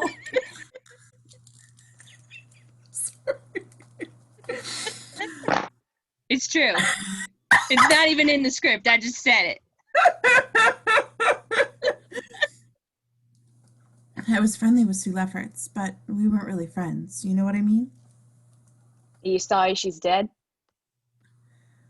Of course I am. What kind of question is that? She steps back with a scotch for both of them. You've ever heard of Dick Strensland? Stensland? No, I haven't. Do you know why Pierce is humoring you? You use words like that, you might make me mad. Yes, but do you know? Yeah, I know. Patchett's running whores and judging by his address, probably something bigger on the side. He doesn't want any attention. That's right. Our motives are selfish, so we're cooperating. So why was Susan Lefferts at the Night Owl? I don't know. I've never heard of the Night Owl until today. Did Lefferts have a boyfriend? Like I said, we were friendly, not friends. How'd she meet Patchett? Pierce meets people. Sue came in on the bus with dreams of Hollywood. This is how they turned out. Thanks to Pierce, we still get to act a little. So tell me about Patchett. He's waiting for you to mention. You want some advice, Miss Bracken? It's Lynn. Ms. Bracken, don't ever try to fucking bribe me or threaten me, or I'll have you and Patchett in shit up to your ears. Lynn smiles again. She likes Bud. A beat. I remember you from Christmas Eve. You have a thing for helping women, don't you, Officer White? Maybe I'm just fucking curious. You say fuck a lot. You fuck for money. There's blood on your shirt. Is that an integral part of your job? Yeah, Do you enjoy it? when they deserve it. Did they deserve it today? I'm not sure. But you did it anyway. Yeah, just like half the dozen guys you just fucking screwed today. Actually, it was 2. You're different, Officer White. You're the first man in 5 years who didn't tell me I look like Veronica Lake inside of a minute. You look better than Veronica Lake. Now, Pierce Patchett. He takes a cut of our earnings and invests it for us. He makes us quit the life of the at Thirsty. I'm sorry. He makes us quit the life at 30. Thirsty. This is downside of wine, ladies and gentlemen. He doesn't let us use narcotics and he doesn't abuse us. Can your policeman's mentality grasp those contradictions? He had you cut to look like Veronica fucking Lake? No. I'm really a brunette, but the rest is me. And that's all the news that's fit to print. Lynn starts toward the door. Bud watches her a moment, then follows. She takes his glass at the door. It was nice meeting you, officer. Out the door, Bud turns back and blurts. Look, I want to see you again. Are you asking me for a date or an appointment? I'm not sure. If it's a date, I think you'd better tell me your first name because Forget I asked. It was a mistake. Lynn watches thoughtfully after Bud as he walks away. He opens his car door like he's going to tear it off. At last glance back at Lynn, and he gets in the car. Exterior hotel, an L-shaped walk-up. Jack coasts the car to the curb. He leaps out with Exley. Exley holds up at the side of the late motel's sedan. He leans down to look in the window at the two-way and the dash. LAPD. Shit. Someone beat us here. Voices from the carport ahead. We see a chrome bumper, then the purple fender of a 49 Mercury coupe. The door slams, drawing a 45. Jack starts over with Exley, 38 in hand. Carport. Toting shotguns, Dudley's boys from the Victory Motel, Bruning and Carlisle, stand by the purple Mercury. Jack and Exley come around the corner and lower their guns. Hey. Bruning wheels, pumps around the chamber. He very nearly fires before he sees who it is. What the fuck are you guys doing here? Think of us as backup. What do you got? As Jack moves to peer through the Merc's window, 3 Ithaca pumps, an empty box, and a double-up back in cash. Jack spots them, 3 shotguns on the passenger side floor with an empty box of shells and loose dollar bills. So long, Vice. Badge of honor, here I come. Fuck you, Vance. It's our caller. Bruning actually has to restrain his partner. Quiet. I'm ranking officer here. We go as a team. End of story. Interior corridor. Bruning and Carlisle lead the way with Jack and Exley bringing up the rear. Squinting, Exley reaches to his pocket for something. Not there. Damn it. What? Glasses. Just don't shoot me. The door to 414, 2 men on either side. Bruning rears back. Jack rears back. They kick at the same instant. The door flies off its hinges to reveal 2 young men, Larry Fontaine and Ty Jones, waking from a couple of flop mattresses. Inside the room, Fontaine jumps up. Entering, Carlisle aims, but Exley grabs his arm. The blast rips at the ceiling. Jack aims. Freeze! Fontaine freezes. Jones doesn't dare get up. Ace him, Jack. Shut up, Carlisle. Jack and Exley burst into a second bedroom. Another man, raincoats, pass out on the mattress, surrounded by empty beer cans. Jack sticks his 38 in his back, starts to cuff him. As the cuff ratchets down, interior observation room. Dudley watches intently as Ed Exley skims a report, memorizing names and dates. Jack and other brass are also here along with a stenographer. So's Bud. One of those guys killed Steinslin. Through tinted glass, the 3 suspects in 3 different rooms. Casitas youth camp. Coates 22, a boxer. Manager saw them burning clothes. Satisfied, Eggleston sets the report down. And I want confessions. I'll break them, sir. As Eggleston steps up to the number 1 room, Jack joins Dudley. You think Golden Boy can handle it, Cat? I think you'll be surprised what Edmund's capable of. Interior number 1 room. Eggleston closes the door. Ray is cuffed to a chair, dressed in baggy county denims.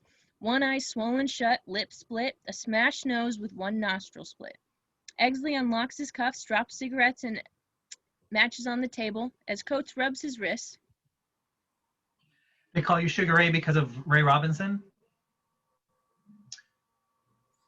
They say Robinson can throw a 4-punch combination in 1 second. Do you believe that? You're 22, aren't you, Ray? Say what and so what? One of the officers work you over a little? no bite. Coates just stares back. You look like Robinson after last Moffat fight. Of course, LaMotta looked a lot worse. So you're 22, right? Man, why do you keep asking me that? Just getting my facts straight. 22 makes it a gas chamber bounce. You should have pulled this caper a couple years ago. Get life, do a little youth authority jolt, transfer to Folsom, a big man. Orbit on some of that good prison brew, get yourself a sissy. I never truck with no sissies. That fucking Larry, I almost believed him. Believe what? Nothing, Ray. That Larry, he's a pisser. You did that Casitas youth camp with him, didn't you? Man, you're talking about Larry. His business is his business. Unseen by Coates, Eggleston reaches under the table and takes hold of one of 3 toggle switches. Sugar, listen. Larry told me you went sissy up at Casitas. You couldn't do the time, so you found yourself a big boy to look after you. He said they call you Sugar because you gave it out so sweet. Eggleston flips the toggle. Number 3 room. The speaker over Larry Fontaine's head crackles to life. Larry gave it to Casitas. Man, I was the fucking boss joker on my dorm. Larry's the sissy. Larry gave it for candy bars. Number 1 room. Eggleston flips a second toggle. Ray, you protected Ty and Larry up in Casitas, didn't you? You ain't roofing, I did. Stupid down home. Got no more sense than a fucking dog. Eggleston flips the switches off. How would you like to shoot dogs? Dogs got no reason to live. Oh? You feel that way about people too? Man, what you saying? Ray, we got the shotguns. I don't own no shotguns. Why are you throwing clothes in the building incinerator? Say what?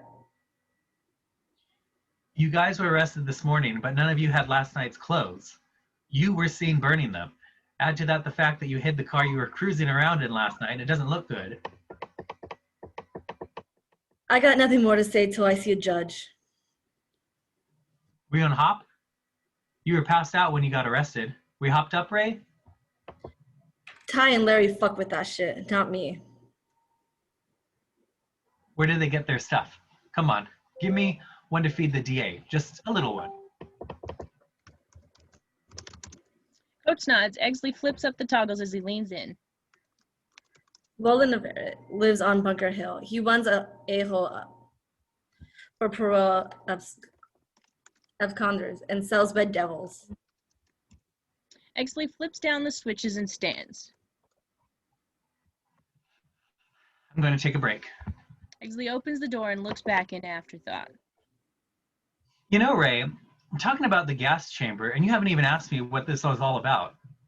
You got a big guilty sign around your neck. Eggleston exits. Observation room. Eggleston enters. Masterful, Edmund, your father would have been proud. This one's on the verge. Eggleston looks through the glass into number 2. Larry Fontaine is weeping. A piss puddle on the floor by his chair. Fontaine next, but give Jonas the newspaper. Give Jones the newspaper. I want him primed. Number 2 room. Fontaine tries to control his sniffles as Eggleston enters.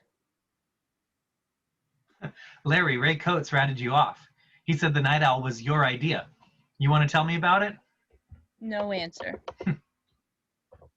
I think it was Ray's idea. Talk and I think I can save your life. No answer. Larry, this is the gas chamber job. If you don't talk, you'll be dead in 6 months. No answer. Son, 6 people are dead and somebody has to pay. It can be you or it can be Ray. Still no answer. Larry, he called you queer. He said at Casitas you took it up the ass. He said,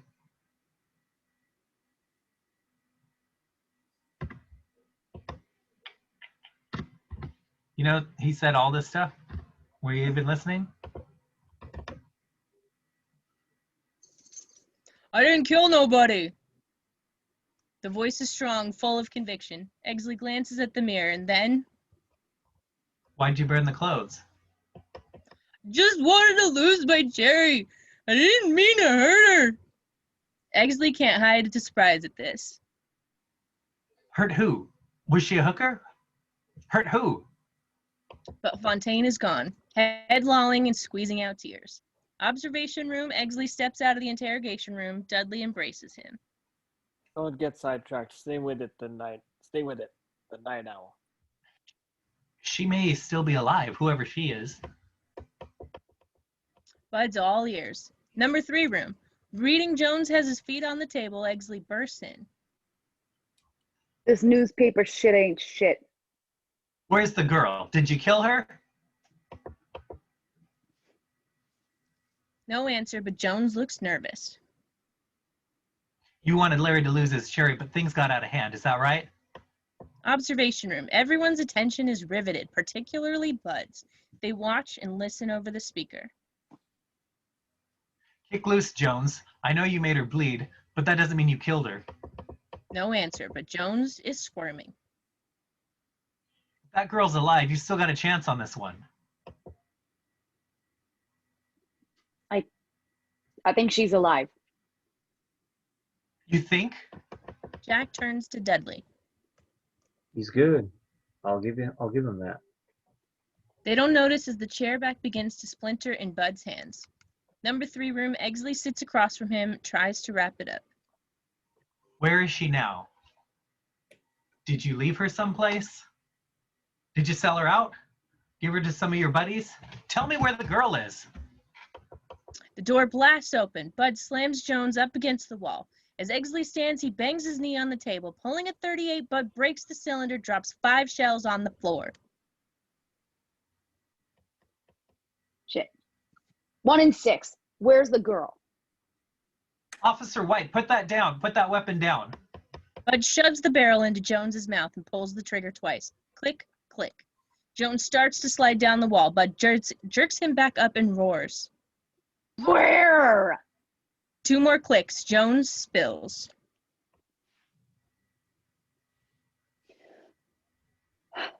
Sylvester Fitch 9 Avalon Gray Corner House.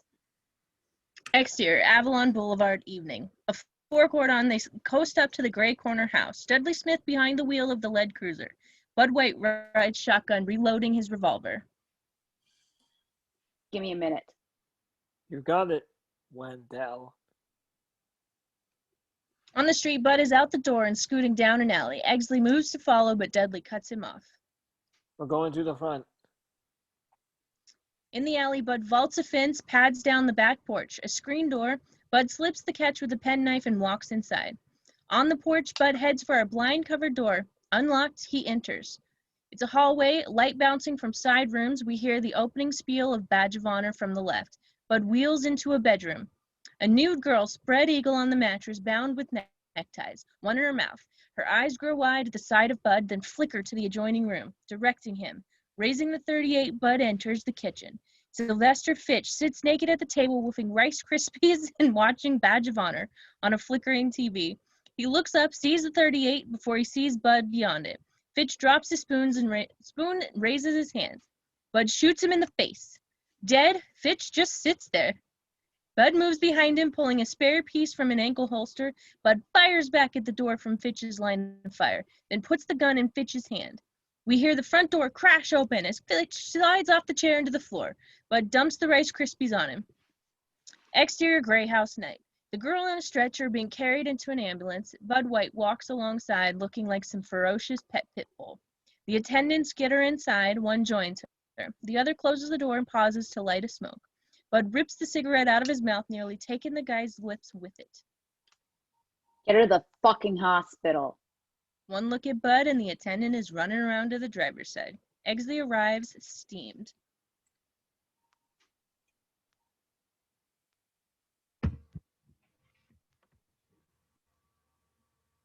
A naked guy. Sorry.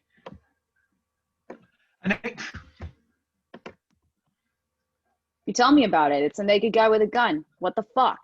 A naked guy with a gun? You expect everyone to believe that? Yeah. No. Get the fuck away from me. Bud starts away, but Exley gets right in his face. Other cops begin to take notice, and the ambulance pulls out. How's it gonna look on your report? It's gonna look like justice. That's what that fat fuck got. Justice. You don't know what that word means, you dumb bastard. Bud goes after Exley, but 10 hands pull them apart. Deadly on Exley. 4 cops genuinely having trouble on Bud. And as if things couldn't get any crazier, shouts from the cops on the street. Police radios cranked up. Repeat.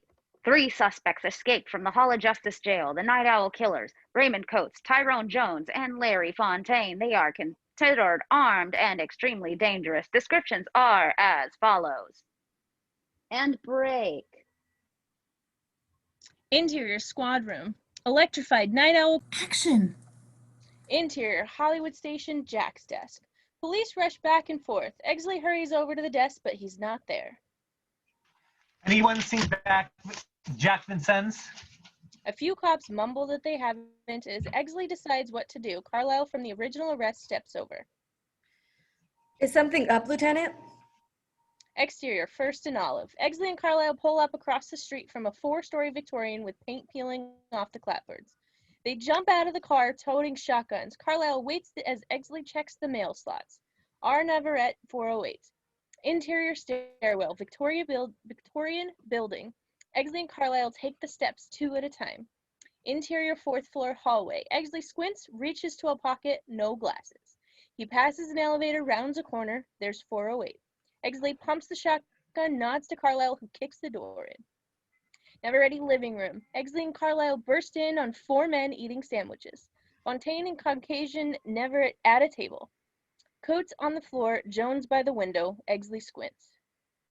Nobody move. Fontaine and Navarrete raise their hands. Jostled beer bottle crashes to the floor. Reacting, Carlisle jerks the trigger. Fontaine goes down. Navarrete draws a .38, shoots Carlisle twice in the chest. Exley blasts Navarrete. Screaming, Jones pulls a .45 from his belt. Exley fires, blowing him right through the window. Coates draws and fires, makes a run for it. A bad pull takes out half a back wall. Coates is out the door. In the elevator, Coates makes it inside, frantically pushing buttons. In the hallway, here comes Exley, stumbling, wiping Navarrete's blood out of his eyes. He closes on the elevator. Coates watches as the elevator doors begin closing. In the hallway, Exley is charging. In the elevator, the shotgun barrel juts through, the doors bang against it, and blam. Dissolve to LA montage. Tony Bennett belts Boulevard of Broken Dreams. Interior Hollywood station. Exley returns to grudging respect. His white shirt flecked with blood, he's clapped in the back by Dudley, who dubs him Shotgun Ed. Exley doesn't enjoy it. He's numb, stumbling along as he notices the blood on his hands. Insert newspaper headline, Night Owl Hero, over a photo of Exley. Exterior cemetery grave. A coffin is lowered into the ground. A widow leans on the chief's arm, accepts a tri-folded American flag from Dudley Smith. Exley drops a handful of earth on the casket, has trouble getting the wet dirt off his hands. We mourn the passing of a good man. The loss of Sergeant William Carlisle is the loss of his wife, his family, and the entire Los Angeles Police Department. A sea of dress blues. Flashy for a funeral, a sea of dress blues. Jack looks bored, dressed too flashy for a funeral. Bud looks grim, rain dripping off the brim of his cap. A 21-gun salute is fired. Exterior cemetery, South Central LA. Larry Fontaine's mother mourns alone as her son is buried.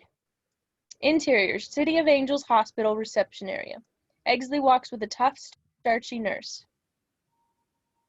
I need the girl to give a chronology of events. No details, just times. Absolutely not. She barely remembers her own name. But I was told the case was closed. Shall I call your superior to double check? no, that won't be necessary. The nurse turns and marches away. Eggleston is left with a nagging doubt. Exterior, Orange Grove in Anaheim. People cheer as bulldozers mow down orange trees. A banner heralds the future. On this site, the world's biggest amusement park. Cartoon characters dance among the fallen trees. Interior, State Assemblyman's office. Sitting behind a desk is an older gentleman last seen doing his best Alan Ladd impersonation at Lynn Bracken's. He stares emphatically at the smarmy lawyer who stands before him holding a manila folder. You tell Mr. Patchett I have no intention of changing my vote.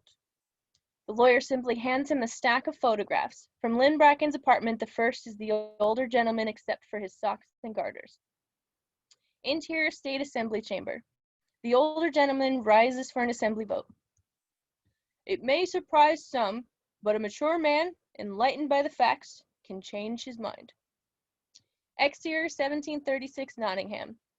Rain. A limo disgorges a heavy-set man who climbs steps, knocks on the door. Lynn answers in an evening gown. He gives her a peck on the cheek and continues in past her. Lynn's about to follow him in when she pauses to deadpan a look down the street. Bud's Packard is parked there and we can see his darkened silhouette behind the wheel. Smiling a bit sadly to herself, Lynn disappears inside. This is no stakeout. Bud watches after her with a yearning. Interior, Trocadero Club. Cigarette girls and club photographer make the rounds. Johnny Stompanato enjoys the frenzied floor show. Exterior, Wilshire Boulevard Day. A horse parade, heavy on the law enforcement contingent. Out of place in his suit and tie, District Attorney Ellis Lowe awkwardly rides atop a sleek Palomino. Interior, Olympic Auditorium night. The crowd in a frenzy as Vincini Snitch, the welterweight boxer, beats the shit out of another fighter. Interior, middle-class living room. A father holds out his hand, counts along as Jack slaps a $100 bill into his palm. Maybe $4,000. Jack says something about, "We appreciate your understanding during this difficult time." As Badge of Honor comes on the TV, the father responds with, "Goddamn actors." Leading, Jack looks through an open door where Brett Chase's high school sweater girl is being comforted by her mother, as she locks eyes with him in an instant. Interior, Pierce Patchett's house night. The Money Johns watch horny as hell as Ginger Rogers twirls around the room with a female Fred Astaire. Clothes fly as they spin. Still, most eyes turn to Lynn Bracken as she enters oozing that catgirl grace. Exterior, Police Headquarters Day. Reporters scribble as the chief speaks. Uniforms everywhere along with Eggleston and Lowe. Bus sits in the back. Edmund J. Exley has amassed a brilliant record in his 7 years with the LAPD. Recently, he evinced spectacular bravery in the line of duty. You know what? It was fucking spectacular in the line of duty, and that's all that matters. It is my honor to present him with the highest honor, the Medal of Valor. Eggleston steps up. The chief hangs a gold medallion around his neck. Flashbulbs pop as the two men shake hands. Eggleston then accepts a handshake from Dudley. The policemen stand on cue, applaud without enthusiasm. Dudley lifts the medal from his chest. Your father would have been proud. Eggleston uses the noise to have a private chat with Dudley. There are loose ends out there, Dudley. There always are, but there are always 3 men and 3 guns matched forensically. A few loose ends don't matter. Something's wrong. I feel it inside. Doesn't that sound crazy? Dudley puts an arm around Eggleston's shoulder, smiles out as more bulbs flash. breaking a big case sticks you in a whirlwind, a little self-doubt. It's natural. Just keep it inside between you and me. Eggleston considers his medal. It's an appealing thing. In the back, Bud stays sprawled in his seat. No one's watching as he takes out his gun, kisses it, and blows pretend smoke off the barrel.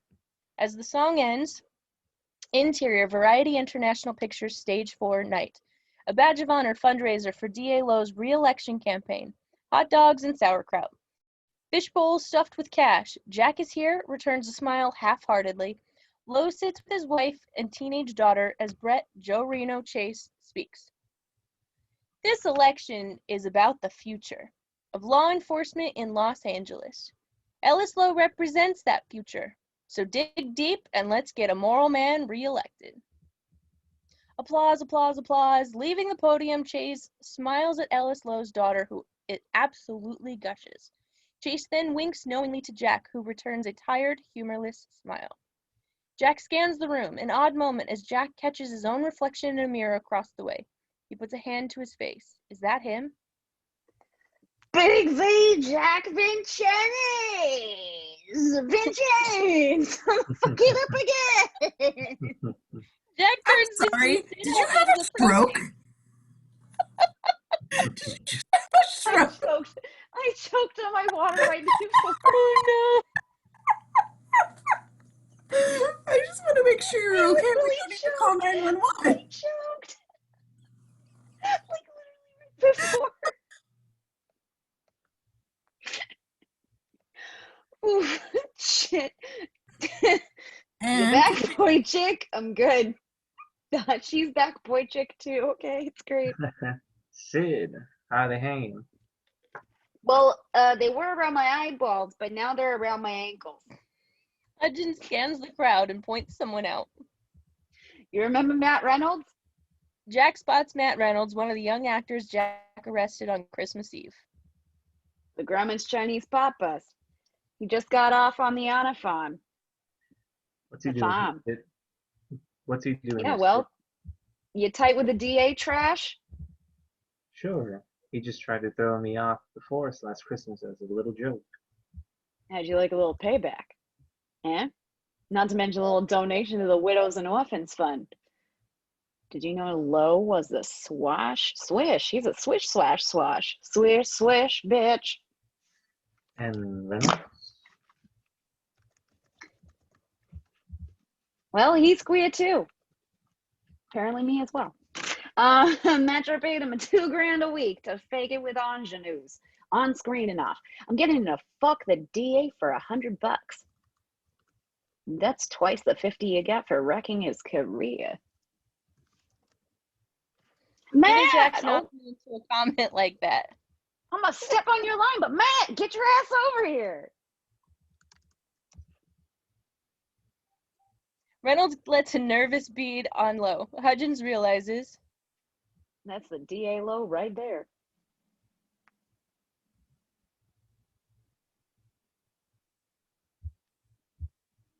Come on over, come on over. Where I need to go from? I Hudgens think he's heads off. fixing Reynolds' something. plea nods at Jack. You need a drink, kid. Jack, look after him a minute. Kid, this is Jack. No secrets between me and him, okay?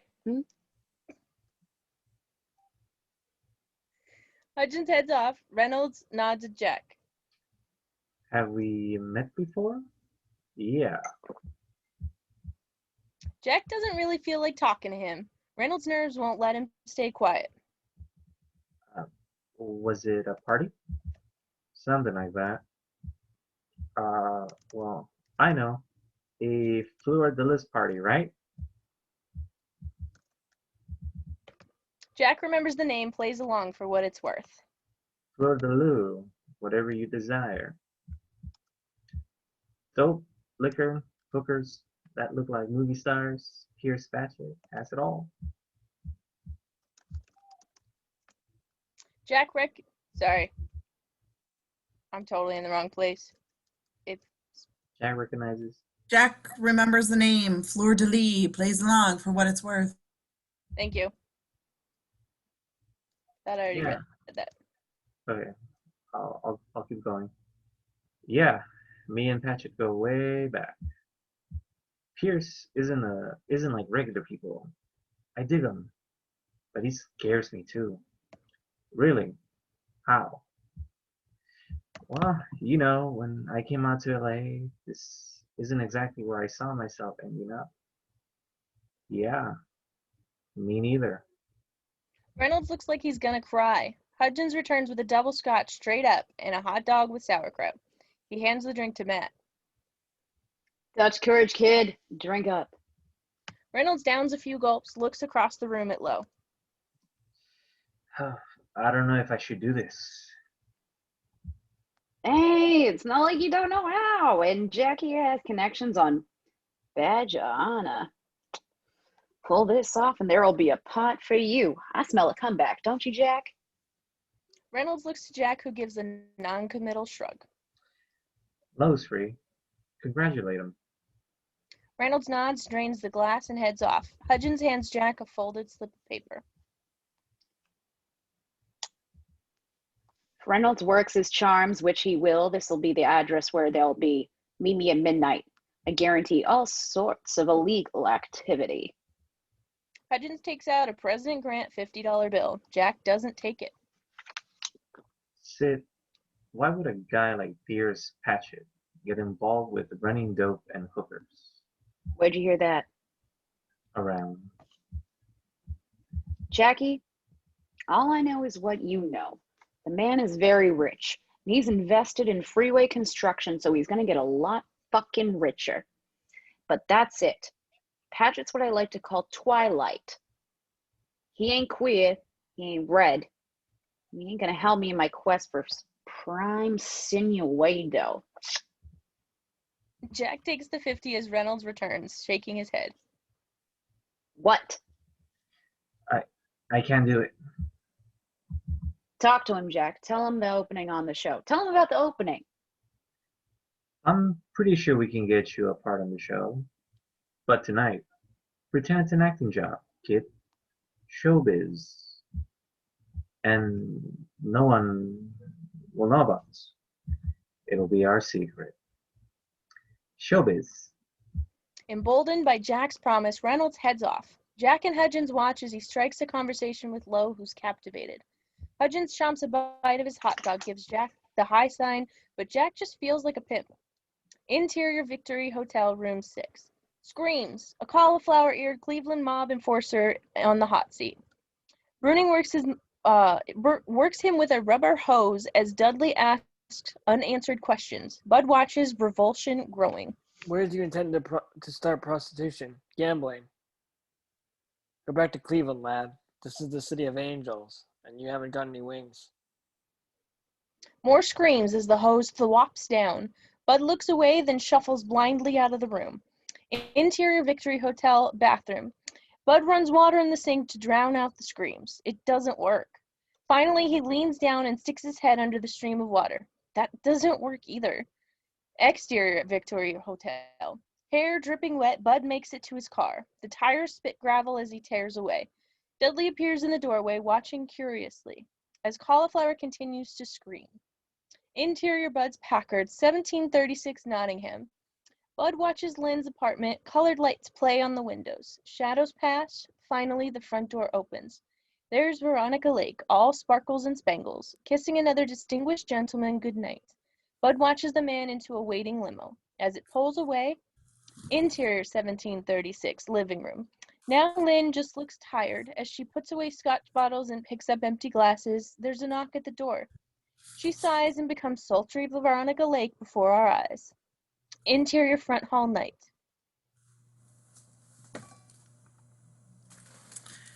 Did you forget some? Bud stands there, filling the doorframe. I wondered when you might ring the doorbell again, Officer White. It's Bud. Bud looks at Lynn a moment, then down at his own feet, embarrassed. She smiles. You should see yourself. You look like you're 10 years old. Bud looks back up. Lynn's smile fades as she studies his face. She's not going to ask questions. Lynn looks at him a moment more, then runs a hand through the blonde hair covering one eye. If you called first, I wouldn't look this ridiculous. Interior bedroom. Lynn comes to Bud naked, her hair brushed back. Bud goes slow, gently, takes his time with his kisses, like That she was escalated alone. quickly.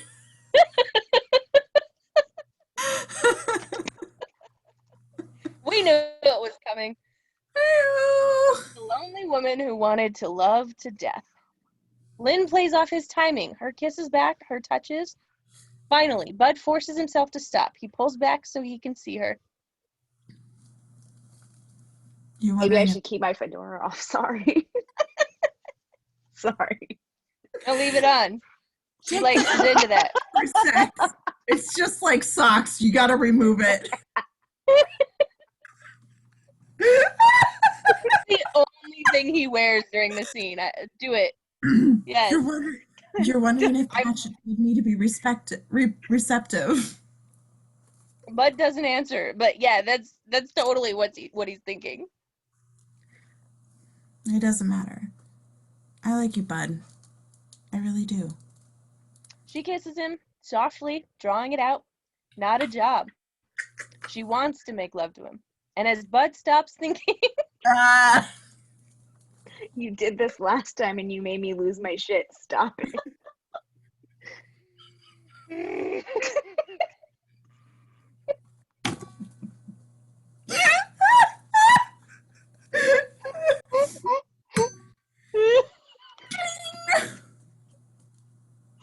exterior 5261 Charamoya Avenue, Hollywood. Jack sits in his car waiting. He checks his watch, 1:30, well past midnight. Come on, Sid. Where are you? Jack decides. Move with him as he gets out and crosses the street. The apartment is dark, the front door a few inches ajar. Suspicious, Jack listens. It's dead quiet. He enters. Interior. No one here, it seems, till Jack nearly trips over a body. It's Matt Reynolds, soaked in blood. Throat slit. Jack looks down in horror as Reynolds seems to stare back up at him. Jack stumbles out the door. We hear his car door slam shut, the screech of rubber down the street. Exterior 2345 Halborough, Hudgens' house. Jack pounds on Sid's door till the lights switch on. It's Vincennes. Open up. Hudgens opens the door. He's in his pajamas.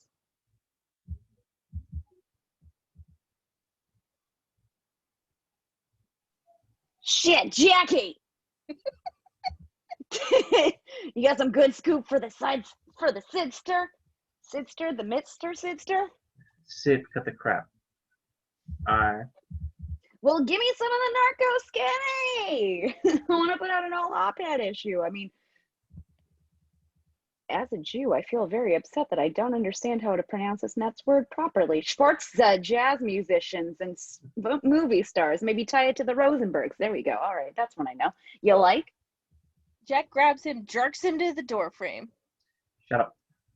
What's wrong, trash? What happened with the kid in the low? You didn't give a message. You got called off. The kid chickened out at the last minute. He's dead. I was just there. Somebody slit his throat. Jesus, Moses, Mary, and Joseph. Jack, that's a story. Swish actor gets the gay blade. Let me get my camera. Hudgens starts away, but Jack grabs him again. Lowe's didn't go with him. You sure? I put Reynolds in the cab myself. The night cost me 100 scoots and I got bubkiss. Jack lets go of him, starts to ramble off into the night. Jackie, Big Bay. Let me get my camera. Where you going? Interior after club night. The bartender walks down the bar to where Jack arrives. What'll it be, Jack? Bottle of scotch. As the bartender turns for one, the only bill Jack finds is the President Grant 50. The things he's done for $50. As he looks up with despair at his reflection in the bar mirror, the bartender sets down a bottle and shot glass. He plucks the 50 from Jack's hand. Jack grabs the bottle and starts out.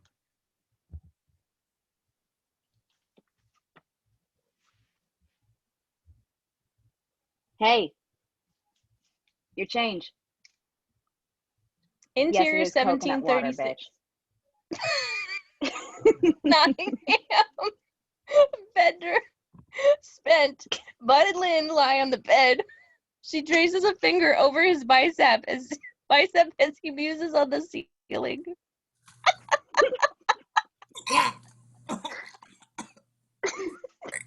Coconut water. What? I don't drink scotch. My Jameson's over there. It's too far. She didn't prepare for all the props, okay? Damn. Anyway, hey, your change. And now I'm Bud, and I'm staring at the ceiling, and I got my bicep rubbed.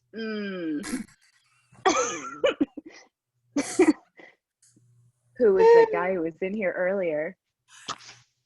Lynn's tracing finger stops on Bud's shoulder, a small white scar.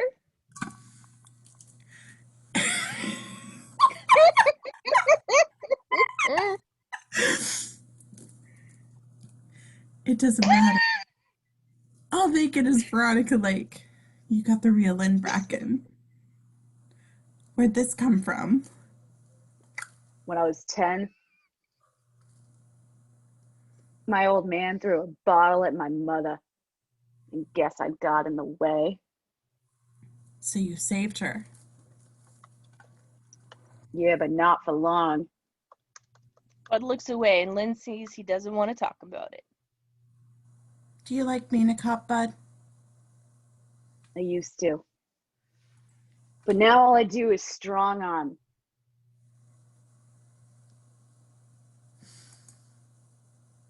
Sit and duck stuff. No, I don't like it. If I could work homicide like a real detective. Lynn listens sympathetically, and Bud's opening up. There's something wrong with the Night Owl. That prick Exley shot the wrong guys. But they made him a hero, and whoever killed my partner is still out there. Frustrated, Bud pokes at his own chest. In here, I know it, but I can't prove it. Not a detective. I'm not smart enough. I'm just like the guy they bring in to scare the other guy shitless. Bud looks away, embarrassed to have shown so much of himself. Lynn reaches over and turns to face back to her. You found Patchett. You found me. You're smart enough. Be a detective if that's what you want. That's simple, huh? Lynn nods. It's that simple. Interior Hollywood Station, Exley's office. Night. Exley looks up as a clerk enters holding 2 files.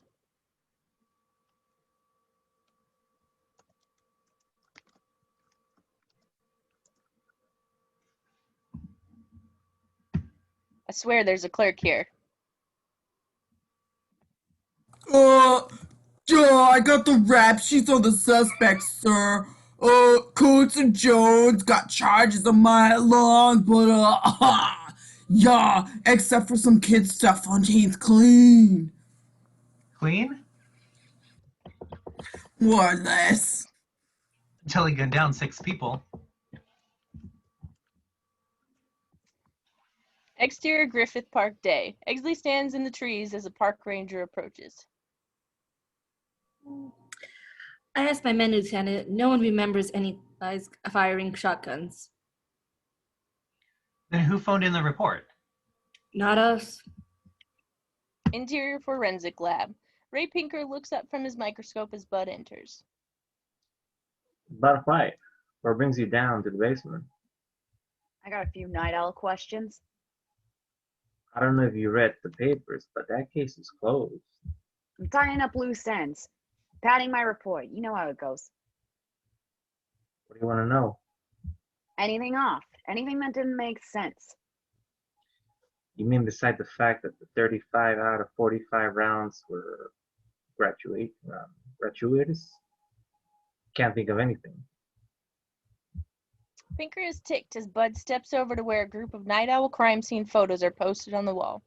Bud pauses at a photo which shows the floor around the table.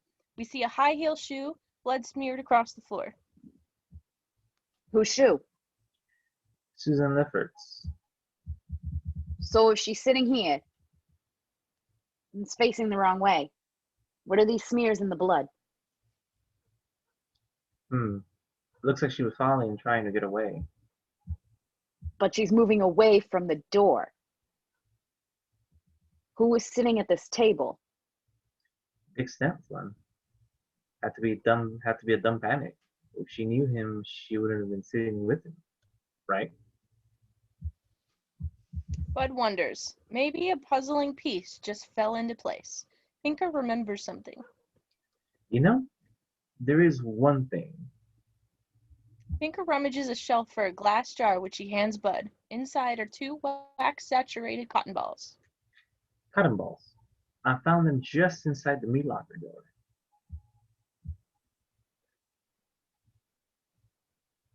Earplugs. Exactly. At least one of those animals had the brains to protect his ears. It doesn't exactly play like dumb panic. What do you mean? It's like they knew they were going to kill everyone before they went in.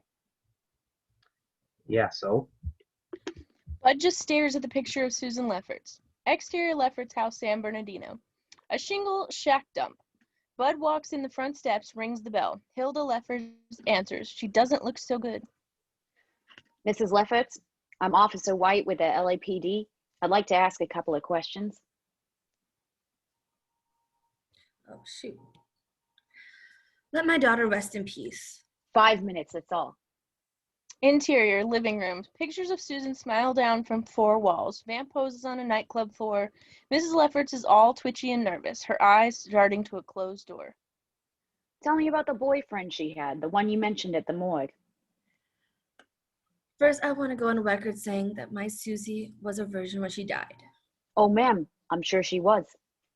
Mrs. Leffert talks directly to a photo of her daughter. Susie, I told you I didn't approve of that boyfriend. He was too old for you.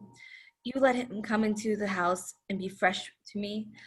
I went out one day and old Miss Jensen next door saw Susan's boyfriend and another man and thought she heard a ruckus. And what was that boyfriend's name? We were never properly introduced. Susan and I were fighting that day. She calls him by nickname. Lance, something like that.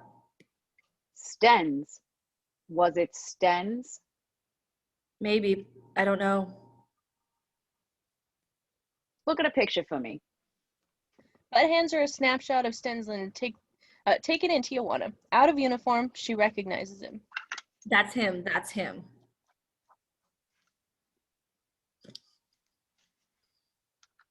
That's the guy. Titanic throwback. Good, Titanic throwback. You said a neighborhood a ruckus. Was it outside? Inside?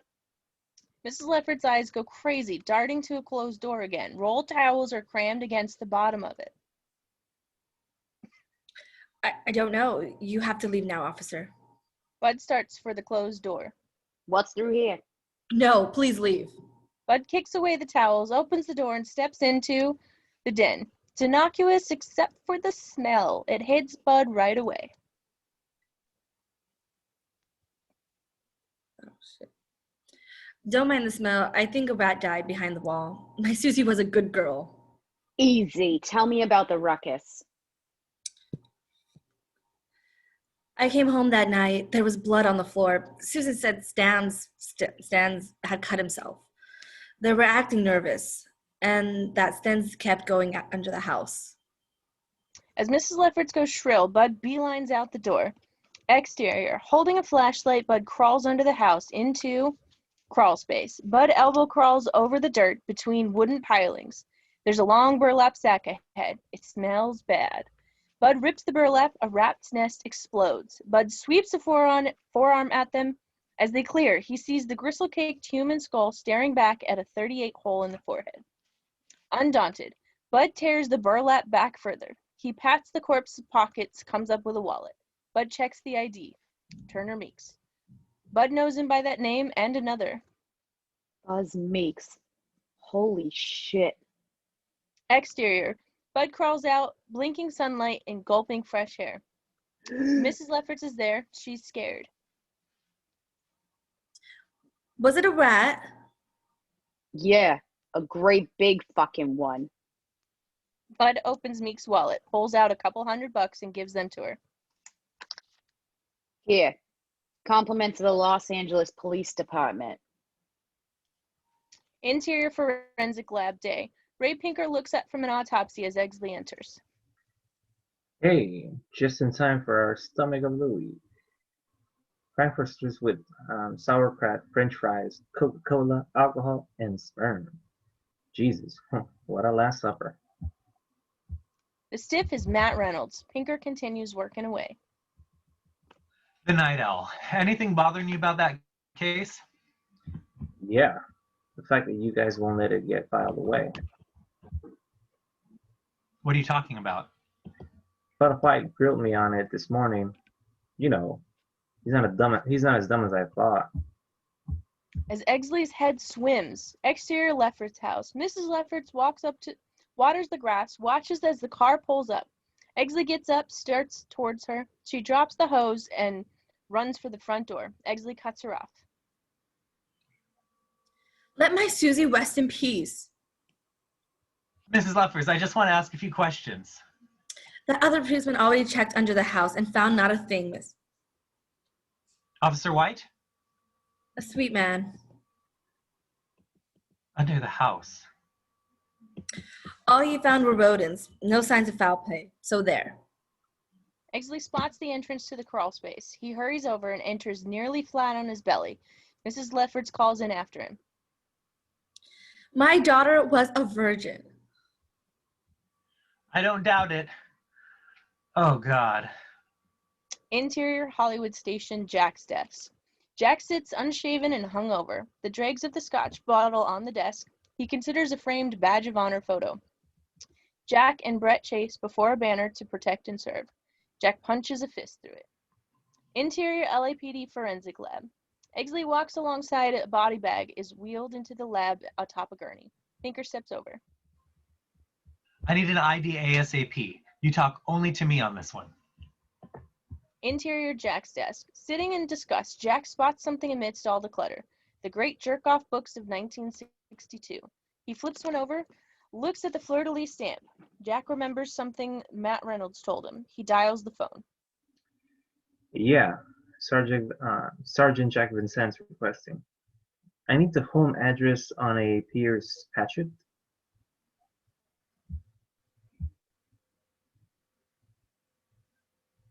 Please hold, Sergeant. As Jack waits, Exley appears in front of him. I need to speak to you. Give me a minute, will ya? Exley clicks off the phone. Damn it, what? I want you to follow Bud White. Okay, even I'm not that crazy. That's not a request. I need to know what White knows. Follow him, or I'll have you pulled from Badge of Honor, permanently. Yesterday that might have meant something. Pull me up. You'd be doing me a big favor. Yesterday, yes. Today, no. What happened last night? Transfer me. Suspend me. Just leave me alone. You make a mistake?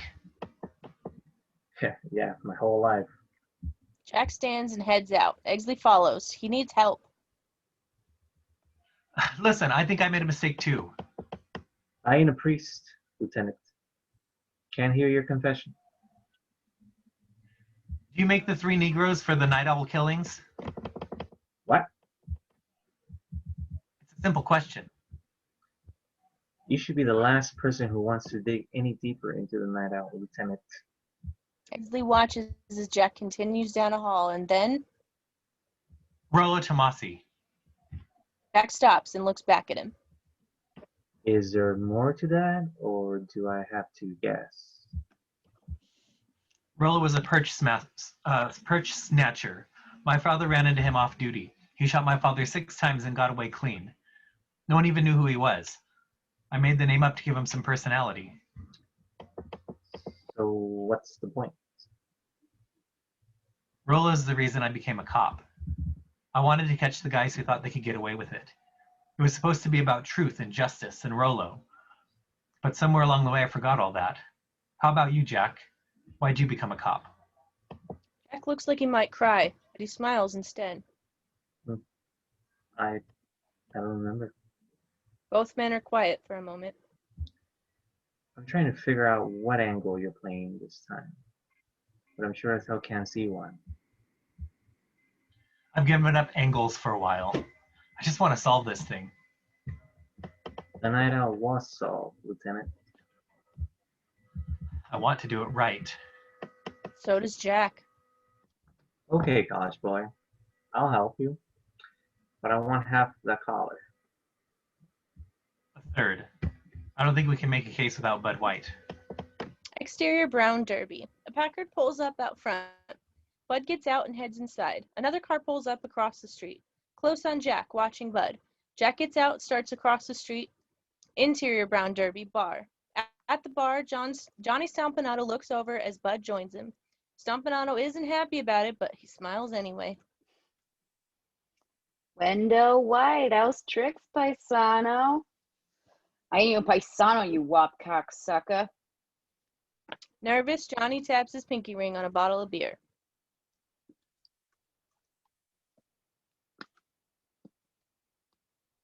What do you want, officer? You remember an ex-cop named Buzz Meeks? He works for a guy named Patchett. Johnny taps his ring harder. The bottle almost tips. Should I? God damn it. His file lists you as a known associate. Yes, I switched sides. Don't fucking worry about it. Now spill. Well, yeah, that was a long time ago, before your day. The last few years, he's been a muscle for hire, but I heard he's disappeared. More. More's gonna cost you. Bud's hand flashes out, grabs Stompanato by the crotch. How about I give you balls back? Before Meeks disappeared, he was popping off about trying to move 18 pounds of heroin. Bullshit. Where would a 2-bit ex-pop cop get 18 pounds of heroin? Deuce Perkins. Mickey C's narcotics lieutenant. The night he got clipped, 18 pounds of Mickey's heroin went missing.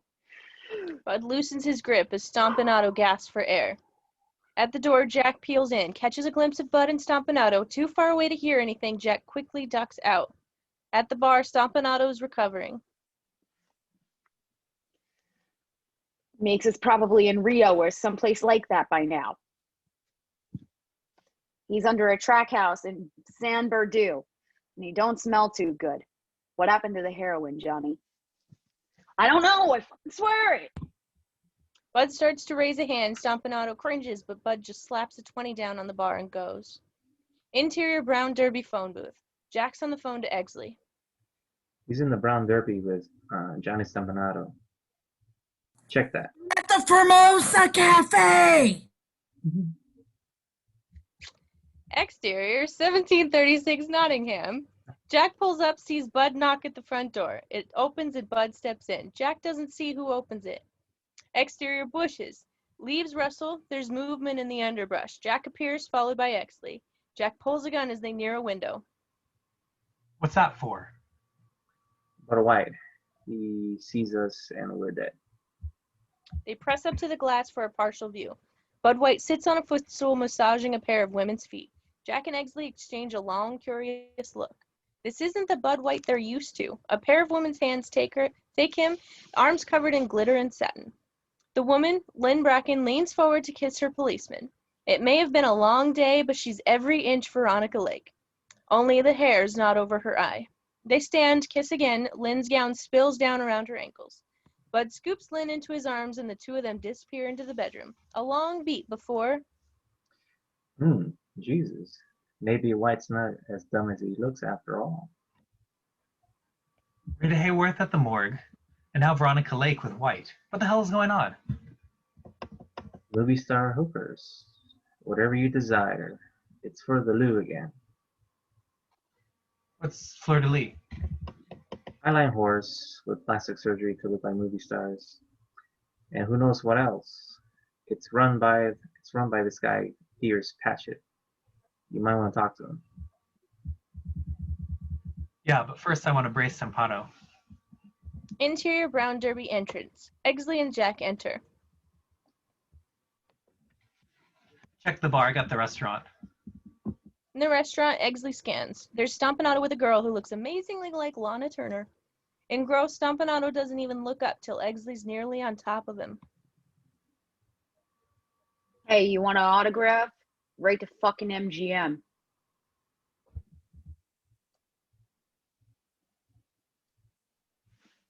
Since when do two-foot hoods and hookers give out autographs? What? As Stompanato stands, Eggley flashes his badge. LAPD, sit down. Who the hell do you think you are? Take a walk, honey, before I haul your ass downtown. Who in the hell do you think you are? You are making a large mistake. As Jack arrives, Lana tosses a drink in Eggley's face. Get away from our table. Shut up. Being cut to look like Lana Turner doesn't mean you're Lana Turner. Jack pulls him aside. She is Lana Turner. What? She is Lana Turner. Interior, Eggley's Plymouth, sunset. Rolling, the skies glow ahead. How was I supposed to know? A moment before Jack begins to laugh, Eggley joins him. Exterior, 1184 Gretna Green, Pierce Paget's. Eggley's Plymouth is parked on the street. Interior, 1184 Gretna Green. In a silk robe, the unflappable Pierce Paget smiles at Eggley. Jack stands alongside.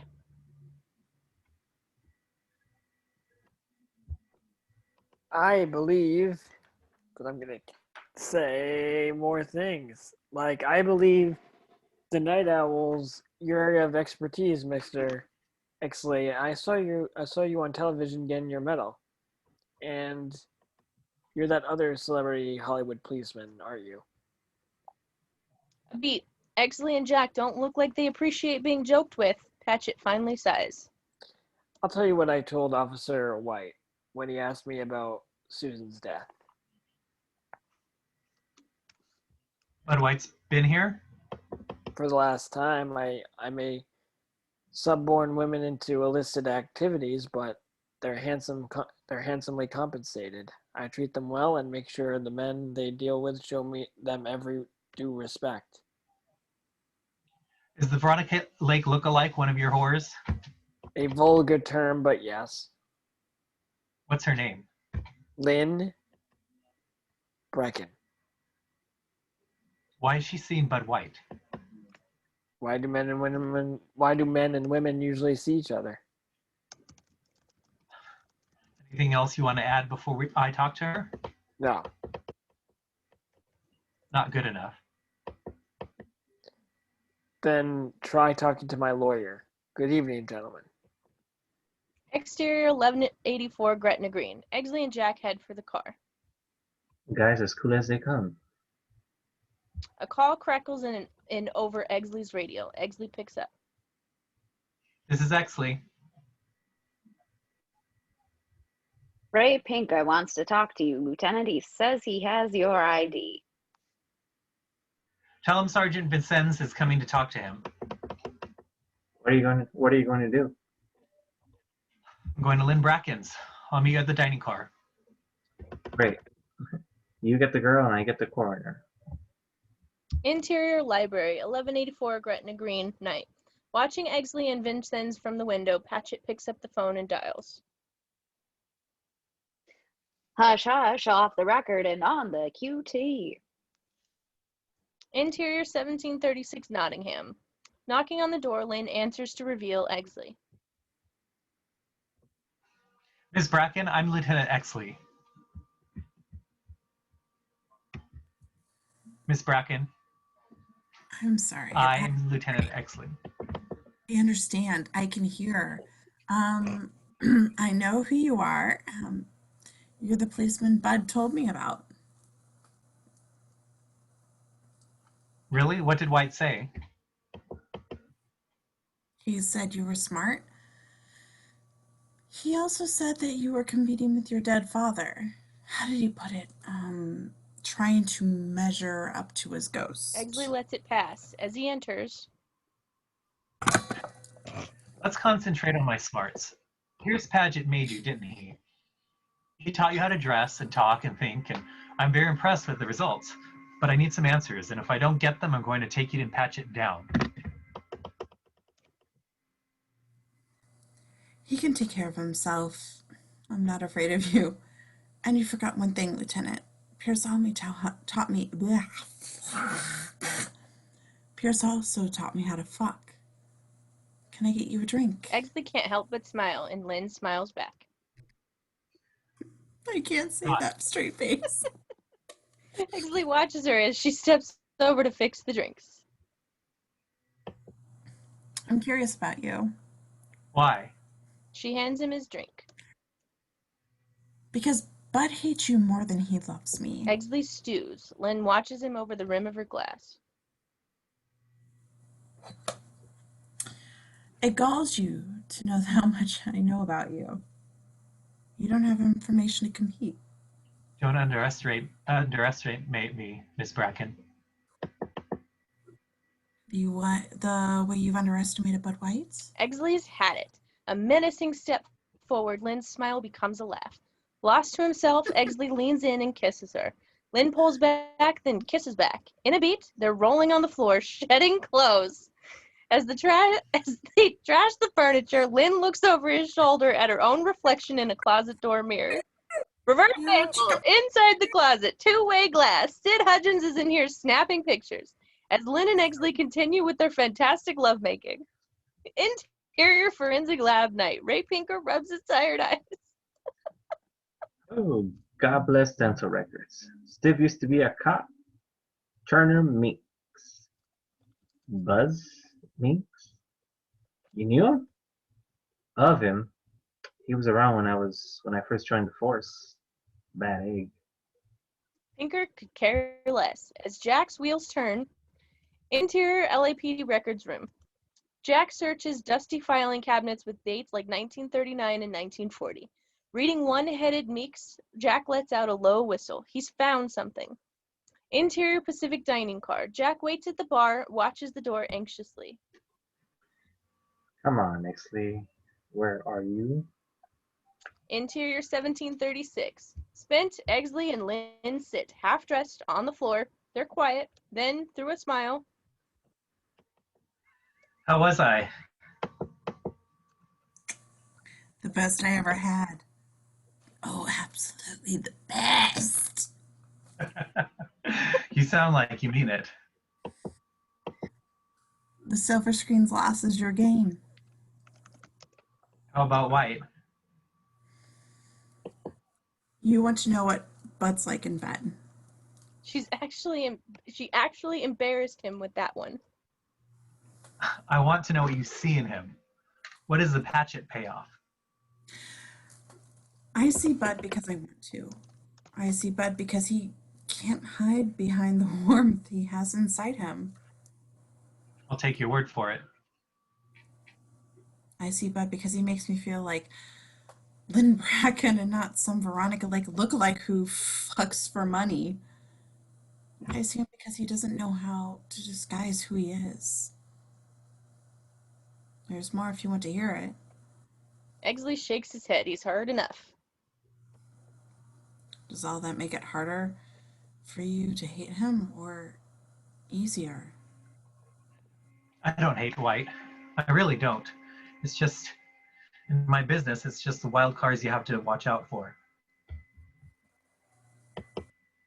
You don't like that you don't know how to play him. He doesn't follow the same rules of politics as you do. That makes him dangerous. You cut to the heart of things, don't you? What about Lynn Bracken? She going to be a hooker all her life? I came out here with a dream. That's gone, but I settled for reality.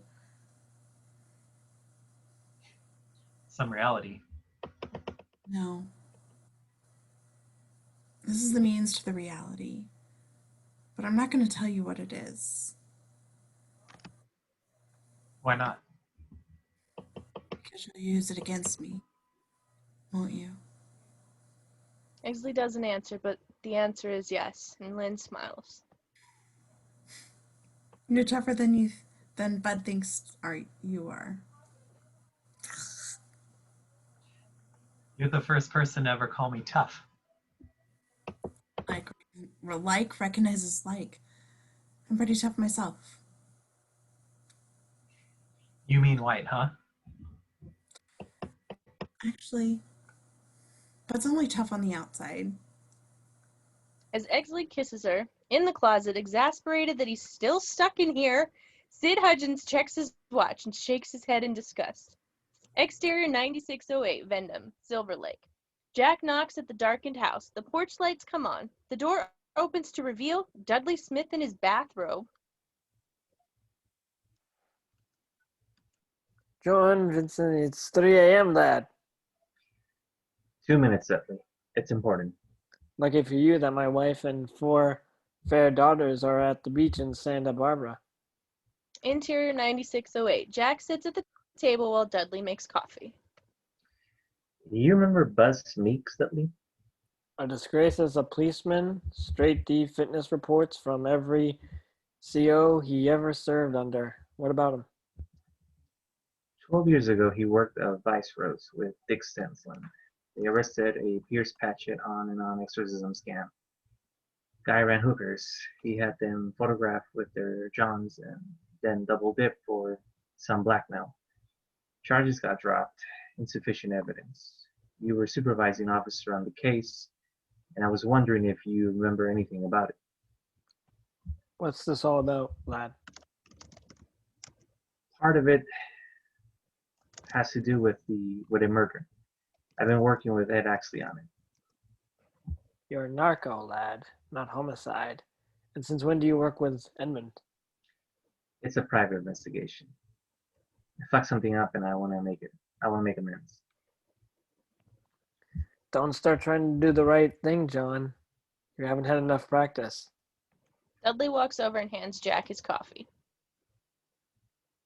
Have you discussed this with anyone else, John? No. Not even with Exley. Jack shakes his head. Dudley raises a revolver. He fires it at point-blank range, right into Jack's heart. Jack hits the floor, his cheek pressed flat on the linoleum. Jack opens his mouth to speak. His lips form the words, but no sound comes out. Dudley crouches down beside him. That's actually Dudley's line. Even though it says Jack. Oh, as he died? Hold on. Yeah, so Have you you- have Yeah, that's right. That's right. That is his line. Have you a valediction, lad? Dudley leans low and gives Jack an ear. As he dies, Rollo Tomasi. Dudley frowns in ignorance at the name. Interior LAPD headquarters briefing room. Nothing mobilizes the police like losing one of their own. Dudley is at the podium along with Exley. Dozens of detectives take notes, including Bud White. Sergeant Vincenti's body was found in Echo Park at 10 o'clock this morning, killed by a single 38 round to the heart. One of our own gentlemen, we cannot tolerate it. Justice must be swift and merciless. As the men move forward, Dudley approaches Exley. Edmund, the word with you. We received a tip this morning. Did Vincennes ever mention the name Rollo Tomasi? Exley tries to look like he's thinking as Jack calls from the grave, screaming the name Dudley. No. Where'd the tip come from? Anonymous, probably nothing. As Dudley moves off, Exley watches him go, scared. Interior LAPD headquarters, Bud White's desk. Bud looks over as Dudley sits down across from him. You're perplexing to me these days, Wendell. You're not your old cruel self anymore. I need proof that the extracurricular work I had planned for you remains within your grasp. You mean that extracurricular work you had me do? Yeah. What work? Wow, thanks for the... You see my Irish accent. It's not an easy life. I've long been involved in containing hard crimes in such a way that myself and a few colleagues might someday enjoy a profit deposition that they will soon be here and you'll share handsomely. Grand means will be in our hands, Wendell. Imagine crime limited to the criminal element with That's what happens when you do an accent. You try to do it at the same time. Perpetuate it. Imagine the means to keep the filth sedated, but don't stop here. Extrapolate. Imagine the police in control. It's big, lad.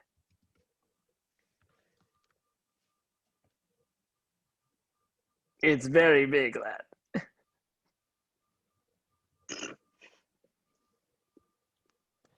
It's very big, lad. Lol, I can't. I'm dumb. No, okay, you lost me, Dudley. I don't know what you're talking about. You have your extracurricular secrets. I have mine. We'll hold a clarification session soon. For now, I need your fearsome old habits that are extremely annoying but helpful. At the Victory Motel, we're going to brace a man who kill Jack Vincennes. Can I count on you? Sure, boss. Sure you can. Interior forensic lab. Pinker looks up as Exley enters. I want to know what you and Jack Vincennes talked about last night. Anything and everything. Start with the ID on the corpse. And put upon Pinker's size. An ex-cop, Buzz Meeks, I pulled his police academy photo. Pinker goes to his desk for a 20-year-old photo of Meeks. He hands it to Exley, whose wheels are turning. We got a dead ex-cop and a girl who looks like Rita Hayworth at the Night Owl. Another dead ex-cop under the house of Rita's mother. It's not a good week for ex-cops. Got Vincennes in the next room. It's not a good week for cops in general. Exterior Victory Motel. A rainstorm has turned the courtyard into a mud bath. As usual, a light burns in room 6. Bud White parks alongside the other cars already there. He makes a dash for the door. Interior room 6. Sid Hudgens is cuffed in the hot seat. Dudley sits across from him. Dudley's henchman Bruning looms. Bud enters. This is Mr. Hutchinson's Wendell. Well, I'm happy to cooperate. You don't have to tie me down. It's for your own safety. Now, what can you tell us about Sergeant John Vincennes? Trash Can Jack, the Big V. I can tell you, he's on the night train to the big. Adios. Bruning cuffs Hudgens in the side of the head. Oh, take it easy. I didn't have anything to do with him getting killed, if that's what you mean. But you were business associates. What does it have to do with anything? Okay. So we worked together. It was an information exchange. I got him first class collars, and he got me good stories, and we were friends, for Christ's sake. It was like Chris McCaw and some bullshit. All right. We'll drop the line for now. Next topic. Please comment on Pierce Patchett. Bud looks over at the mention of the name. You think he had something to do with Vincenzi getting iced?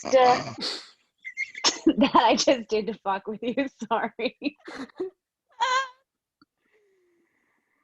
Dudley sighs and looks to Bud. Wendell, I want full and docile cooperation on all topics. Hudgens flinches as Bud steps up, twice Bruning sighs. Okay. Everyone knows Patchett's worth a boatload of greenbacks. From aviation to freeway construction, but the man has hobbies too. I mean, hello, he bankrolls under the movies, under the table, and in the B movies, he puts them right under that table too. She can read and runs movie star lookalike hookers. And try this on. Hey, he's rumored to be a periodic heroin sniffer. All like he's a powerful behind the scenes strange old motherfucker. And what? Bud digs a fist into Hudgens' gut as Hudgens stops to get his breath back. Prepossessing Mr. Hutchinson is the key to all relationships. He runs call girls. Primo tall. I wish I was that tall. They fixed up like movie stars. Bud looms, rests his hands on the back of Hudgens' chair. He doesn't like where this is going. And In my car. Blackmail shit. The trunk under the carpet. Patrick got me to photograph a cop fucking this gorgeous, I hate this word. Cunt. Lynn. Look, she looks like Veronica.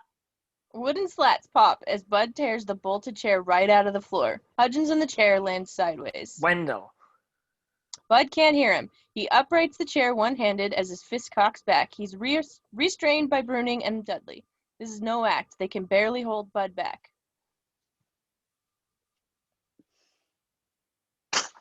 Get him away from me. Bud breaks free, heads outside. Exterior hotel, Hudgens' car. Bud jams a tire iron into the trunk seam and pops it with a ferocious yank. He tears at the carpeting, a manila envelope. Bud rips it open and 8x10 glossies of Exley and Lynn spill out. Raindrops dot them, as Bud's in his Packard and tearing out of there. Interior room 6. Dudley and Bruning watch from the door. I wouldn't trade places with Edmund Exley right now for all the tea in China. Bruning laughs, and so does Hudgens. Dudley, I thought you were going to let that dumb bastard kill me. And you! Learn to pull your punches a little better. Fucking Dudley and Bruning shit. stare at him, a bit grimly, You can uncuff me now, fellas. but no one moves to do so. Fellas. We had a deal. You, me, and Patches, we were a team. I mean, come on, we're friends. As Hudgens protests, Dudley slaps a hand over his mouth. Hush, hush. As Bruning and Carlisle move in. Interior, records room, LAPD. A wormish clerk searches dusty filing cabinets with dates like 1939 and 1940, the same ones Jack looked through. Exley steps over from another row. Anything?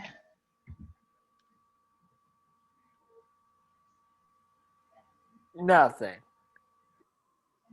So on active duty, Meeks didn't make an arrest from 1938 to 43.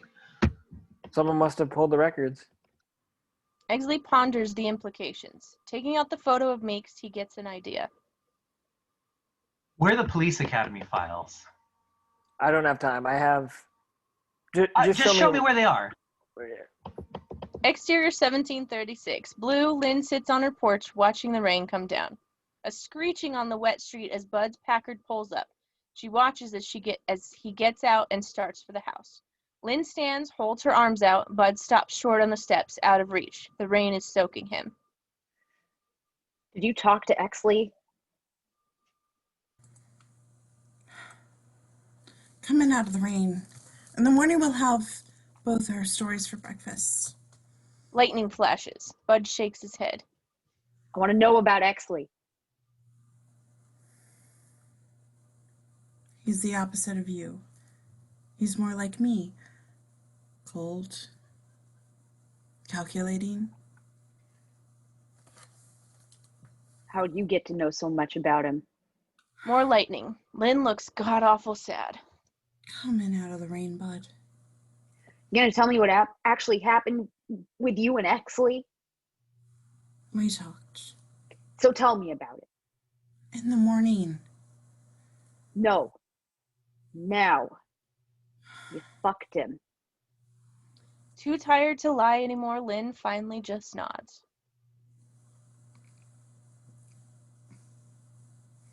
I thought I was helping you.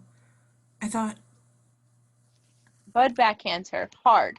Lynn faces Wait, go the straight into wrong the way, next you one dumb bitch. as Bud hits her again. A third time as the sins of the father are visited on the son. Bud stops short as the self-realization slams home. Lynn waits stoically. She doesn't start crying till Bud turns and runs back into the rain. Interior Records Room, LAPD. Drawers are open, files are everywhere. Exley's reached the end of the line. As he looks through one last file, he finds a stack of official photos.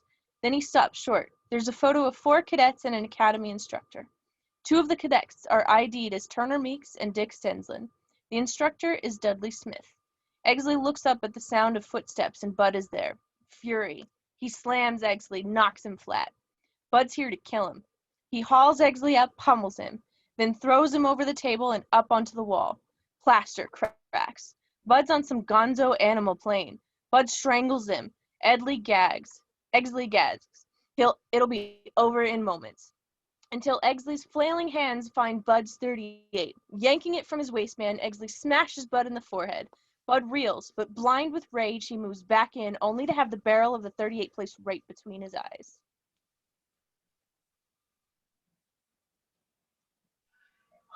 Why? Lynn.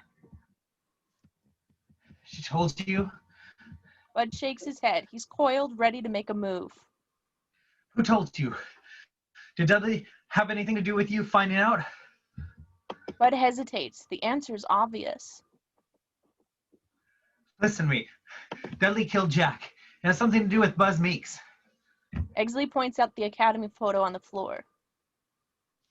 Look, Dudley and Meeks go way back. Stensland too. Bud sees, but does he really? As Bud reaches for the photo, Exley relaxes slightly. Bud slaps the gun away and drops Exley to the ground. He begins slamming his head into the floor. Think! Goddamn you, think!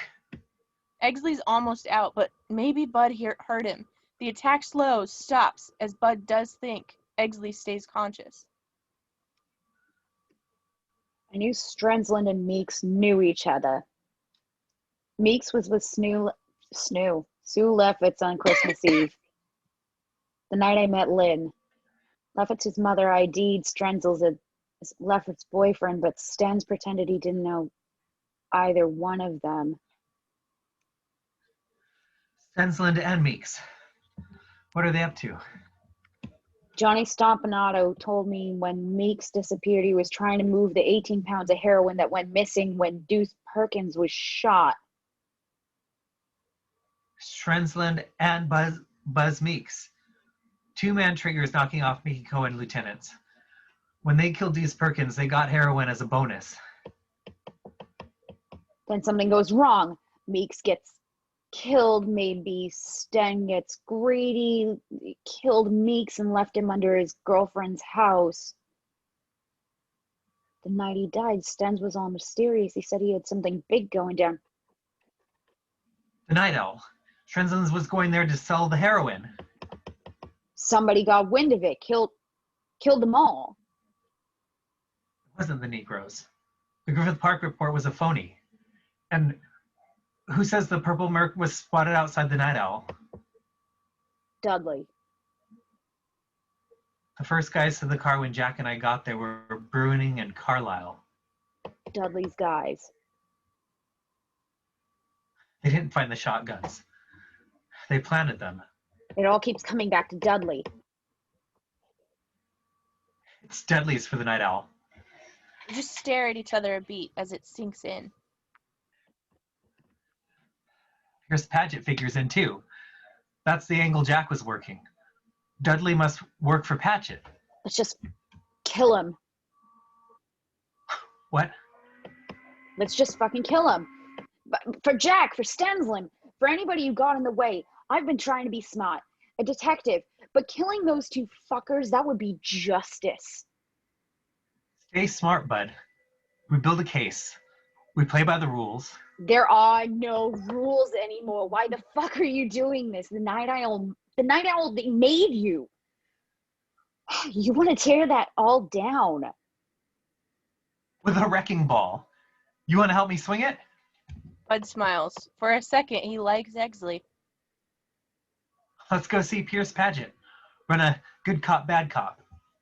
Which one are you and which one am I? Exterior 1184 Gretna Green. Exley and Bud make their way up the walk. Bud pulls his .38 from its shoulder holster and shoves it in his waistband.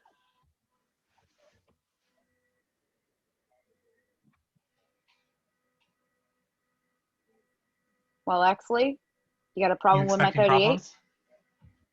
Patchett uses a lot of ex-cop muscle.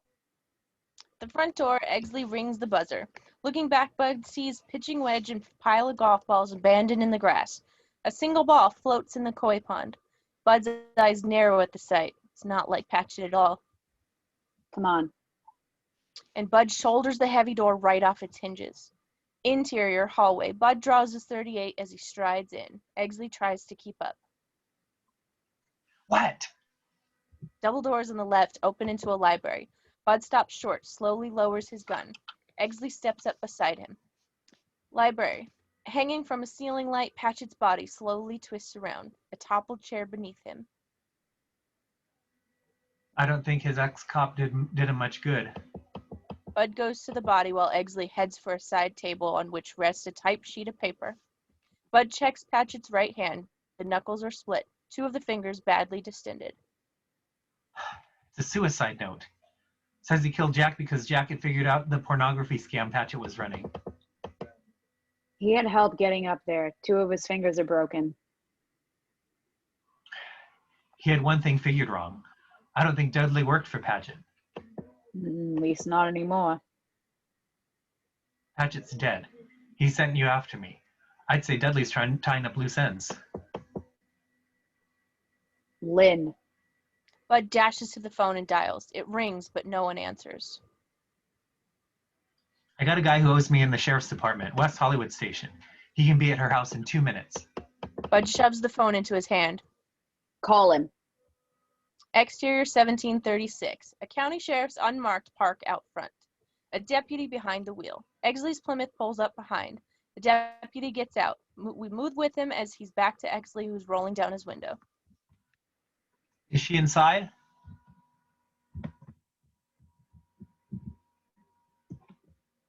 Is she inside?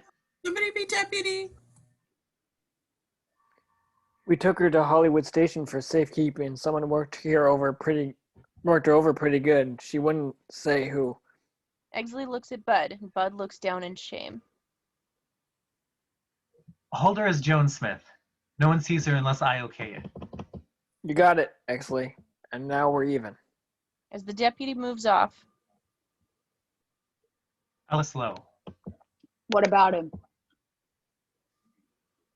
Jack thought he was up to his neck in all this. Interior District Attorney's outer office. A secretary looks up as Bud and Exley beeline Lowe's door.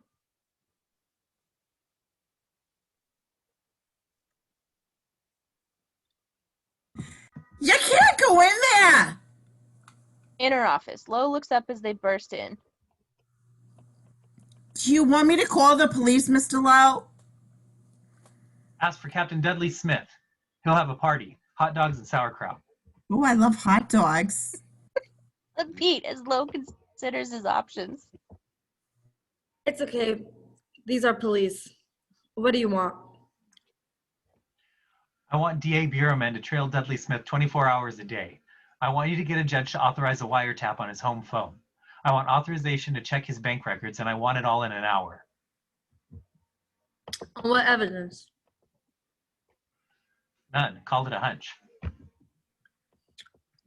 Absolutely not. Dudley Smith is a highly decorative member of the city's police department, and I won't swear his name without. Without what? His smearing yours first? What's he got on you, Lowe? Pictures of you and an out-of-work actor with your pants down? Do you have any proof? The proof is in the throat slit. So far, you're not denying it. I'm not going to dignify you with answers. If you excuse me, I've got a Jackman's press conference to prepare for. Lowe enters his bathroom. Bud looks to Exley, who nods. Go. Office bathroom. Lowe is at the mirror, clipping a few stray nose hairs. Bud enters full of menace, followed by Exley. Unless you're here to wipe my ass, I think you're through. Bud just glares at him, and Lowe shakes his head. Don't try this good cop, bad cop with me. I practically invented it. And so what if some actor's dead? Boys, girls, 10 of them step off the bus to LA every day. The mirror spiderwebs as Bud slams Lowe's face into it. Bud swings him around, forces him forward, and shoves his head in the toilet. He holds it there, finally lets him up for breath, and backhands. 1, 2, 3. Dudley Smith. Spill. Call him off, Exley. I don't know how. More backhands. Holding low by the scruff of the neck, Bud marches him past Exley and back into the inner office. Bud heaves up the window, practically throws Lowe out it. Lowe catches hold of the window framing. Bud hammers his hands loose with a fist and pushes him through. Outside, Bud holds his leg. Lowe screams as coins, comb, wallet spill from his pockets, plummets toward the streets below. Inner office. Bud shakes Lowe and could drop him at any time. Bud, If I let you go, there will be 10 more lawyers who are going to take your place tomorrow. They just won't come on the bus. That's all. Outside, we hear Lowe's pant leg tearing loose. Okay, you're right. Dudley's got photos of me and Reynolds. what's Dudley's scheme? More tearing. Lowe's life may depend on this answer. Dudley's brought into the court. He's taking over Mickey Cohen's racket. His own hand-picked cops will be the new franchise holder. Because of those pictures, I won't be able to prosecute. Oh, Jesus, pull me up! Inner office, Exley helps pull Lowe back inside. Bud dumps him on the floor. Bruised and bloodied, he looks up at Exley.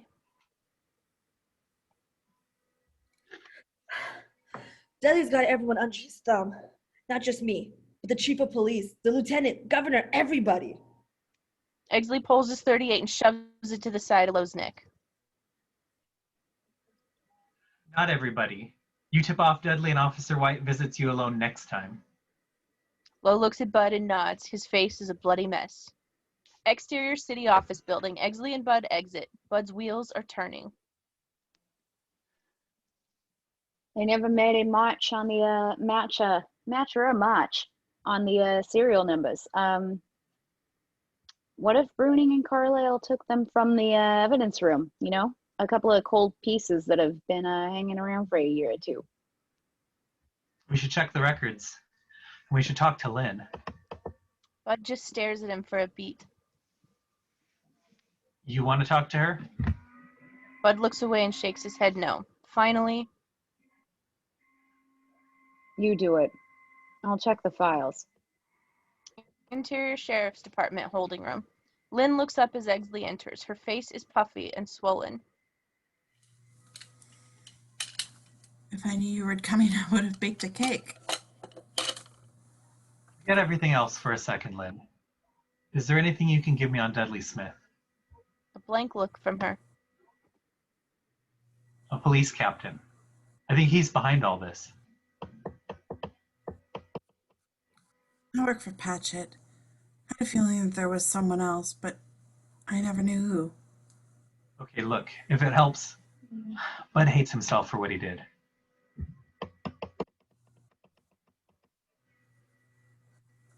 I know how he feels. A beat as Exley wonders how he should interpret this. I don't know if it's pathetic or romantic, but when this is all over, I'd like to see you again. Lynn looks away, can't help an ironic smile even as she starts to cry. As Exley gives her his handkerchief, interior LAPD evidence room, night. Bud waits at the cage window as a recorder returns with some information. I got your guns, Bud. Signed in April 3rd, 1950. Remember the first Western bank robbery? They were used in that. I want to see them. No can do. I can't find them. As Bud thinks, a rookie type approaches. Sergeant White, What? dispatch has got a call for you. Lieutenant Exley wants you to meet him at the Victory Motel. Exterior Victory Motel sunset. Bud's Packard creates a rise looking down on the Victory. Exley's Plymouth is in the courtyard. Interior room 6. Exley is in the hot seat, sitting there thinking. At a car door closing, he goes to the door. Another angle, Exley opens the door as Bud approaches, toting a shotgun. The sun is down, the sky is just a dull glow. You wanted to meet here? Me? You called it. I got a message that... As the reality sinks in, Bud and Exley tear tires on the gravel. Cars are coming. Being in the concavity, they don't see them yet. When the cars stop, Bud and Exley can't see anything. They hear the clicks of the car doors opening, but they don't hear them shut. There are footsteps, murmured whispers. More cars pull up. Come on. Exley starts for his car, but Bud holds him back. Too late. A beat. Resigned, Exley nods. They retreat back to room 6 and disappear inside. After a beat, there's movement in the shadows to the left, to the right. Interior room 6. There's a big back window. Bud covers most of it with a ratty old mattress. He pumps the shotgun. He pulls a .45 automatic from his waistband. Here. He throws the auto to Exley and pulls out a .38. Bud's armed for a bear. You figured this was a setup, and you showed up anyway? A lot of bad stuff happened here. It's as good a place as any for it to have ended. Bud switches off the light and they wait in silence. And then, You know, all I ever wanted was to measure up to my father. I spent years trying to not to live down to mine. We should block off the bathroom. They could come through. a creak outside of the front door. Bud levels the shotgun. Boom! The door is blown off its hinges. We see the figure of a man sprawled back in the dirt. In the darkness beyond, muzzle flashes from all around. Exley and Bud return fire. We hear the back window break under a muffled blow. Bud charges back, yanks down the mattress, revealing two men climbing through. Sitting ducks, torn apart by 3 triple-aught rounds close in. A beat, and then We got him. Bud smiles. In on the plan is there's an answering whoop. A third man looks through the window. Boom! Bud nails him. Bud motions Exley to stay put, then slips out the window. Exterior motel. Bud crouches, looks between the cinder blocks supporting the room. 2 sets of feet shuffling along. Bud fires the shotgun. Shrieks as the men go down. Bud extends the .38 to fire point-blank headshots. Then, Bud flattens himself as a wicked crossfire tears up room 6. Interior. Exley is forced down as well, laying flat as plaster rains down. The door frame splinters as more Dudley men charge in. 4 men with rifles. One is Patchett's burly bodyguard. They spot Exley lying there, hushed whispers as they approach. Dead meat. Be careful. Kicks in the side. The men look at each other and sneer. Exley jerks a foot. The footman stumbles as Exley spins around shooting, firing the .45 and his own .38. All 4 men go down. Exley stands, digs into his pocket to reload. Bud scrambles back through the window. Exley looks over and smiles as Bud reloads the shotgun. It's dead quiet. I'm thinking we might walk away from this. At that instant, Dudley steps through the bathroom door. He's got Exley dead to rights. As he squeezes the trigger, Bud leaps forward and pushes Exley hard to the ground. The shot passes through Bud's back by his left shoulder blade. It spins him around. A second shot to the stomach slows into a walk as he charges Dudley. A third round shatters Bud's jaw, but still he comes driven by rage, his hands reaching for Dudley's throat. He even gets a hold before a 4th slug tears his chest. Bud falls hard. Dudley swings his aim to Exley, who's just managed to shake the cobwebs of being flattened by Bud. A frozen moment. I'm alone to kill my brother, Officer Edmund. Tell that to Jack Vincennes, to Sensland. Jack was a shame, but Dick Sensland had the audacity to try to sell me my own heroin. Though his own girlfriend, I sent him to make the buy. The rest is history. Why? A vacuum, Edmund. That's what we have in Los Angeles. Sending Mickey Cohen up created it. My containment work mandated it.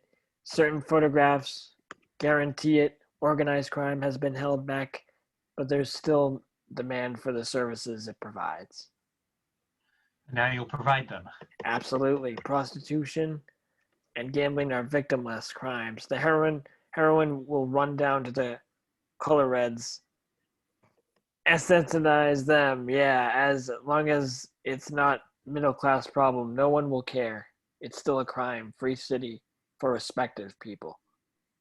Dudley aims the .38, cocks back the hammer. We hear distant police sirens. This isn't politics, Edmund. There won't be winners and losers when it's over. Dudley doesn't see Bud stir, reach into a pocket. Just the living and the dead. It's always been that way in the Bureau. You should have realized that before you became a detective. It's over. Dudley's finger tightens on the trigger, but Dudley screams as Bud buries a switchblade into his left calf. It took all Bud had left. As he collapses, Dudley wails. Eggley dives for Bud's shotgun. Dudley fires and misses. A wild shotgun blast takes out half of the wall. Dudley stumbles out the door. Sirens blare. Exterior. Dudley drops his gun as the cruisers stream down. Eggley steps out behind him but doesn't drop the shotgun. The two of them are bleached white by headlights. Dudley raises his badge over his head. We're policemen. Let them do the talking. They'll make you chief of detectives. Eggley steps ahead to block the way. No, Why not, lad? Absolute justice. something like that. Really? Would you be willing to rig crime scene evidence to support a prosecuting attorney's working hypothesis? Eggley doesn't answer. Dudley smiles. Would you be willing to beat confessions out of suspects you knew to be guilty? Eggley glares. Laughing, Dudley brushes by, limps towards the gathering policemen. Are you willing to shoot hardened criminals in the back to offset the chance they'll, The shotgun belches flame. Dudley goes down, shot in the back. Eggley drops the gun, raises his hands over his head. Dissolve to LA montage. Rags to riches plays. Exterior Rose Bowl parade. Riding in a convertible, waving to the crowds is the Grand Marshal, the new Vice President, a young Richard Nixon. Interior observation room. A midnight assembly. The chief, D.A. Lowe, and several high-ranking brass, their attention riveted through the one-way glass into interior room number 1, night. Bloody, exhausted, Eggley sits across from 2 internal affairs detectives.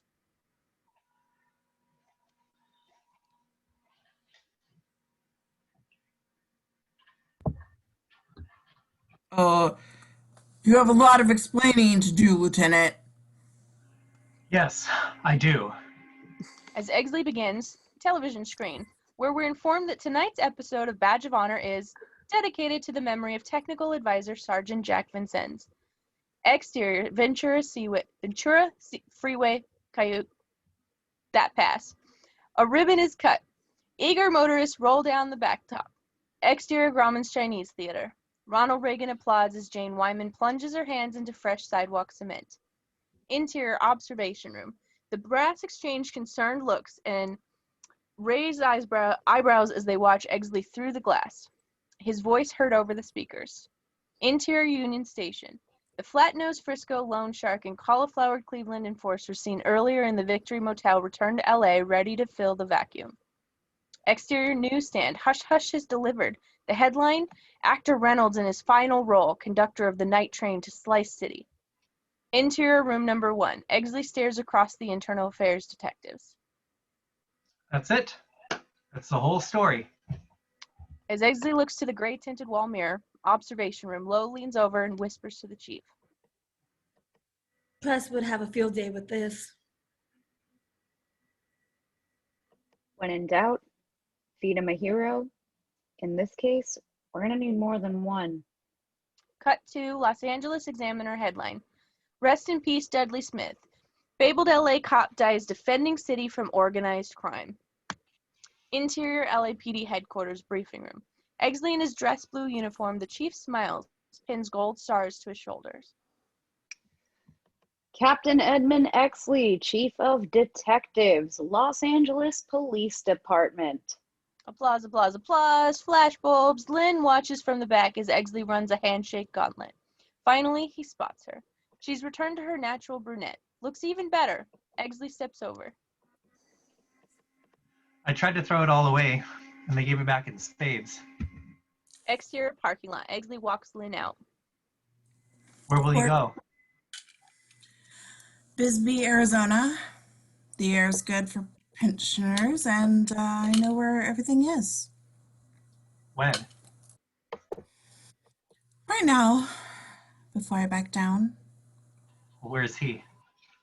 Lynn gestures ahead. They walk to her car. She opens the back door. Bud's in the back, braces on his legs, head sutured. Jaw wired shut and tubes running in and out. but his hands still look strong. Bud forces a smile through the wires and tries to say something, but can't. Thanks for the push. Eggleston takes his hand and Bud squeezes till both men wince. You just did what you did. No rank, no glory. Eggleston slips his Medal of Valor into Bud's hand. From me to you. It'll mean something if it's yours. Bud takes it, turns away so Eggleston won't see the tears. We should go now. Eggleston steps back. Lynn closes the door. Party noises adrift from upstairs. Eggleston looks to Lynn. Do you think I ever could have been in the running? Some men get the world, others get ex-hookers and a trip to Arizona. A beat. Eggleston wishes he'd gotten the trip to Arizona. She kisses him on the cheek, gets in the car, and starts it. Eggleston looks back at Bud. Bud presses his hand to the glass. Eggleston touches his side, palms half the man's size. Hands against hands. The car moves, a turn into traffic, a goodbye toot on the horn. Eggleston's all alone as he watches them go. Fade to black. The end. The end! This is one of my favorite movies. I'm a huge 40s noir fan. So if you were watching, thank you for watching and have a wonderful night. I'm gonna stop recording now.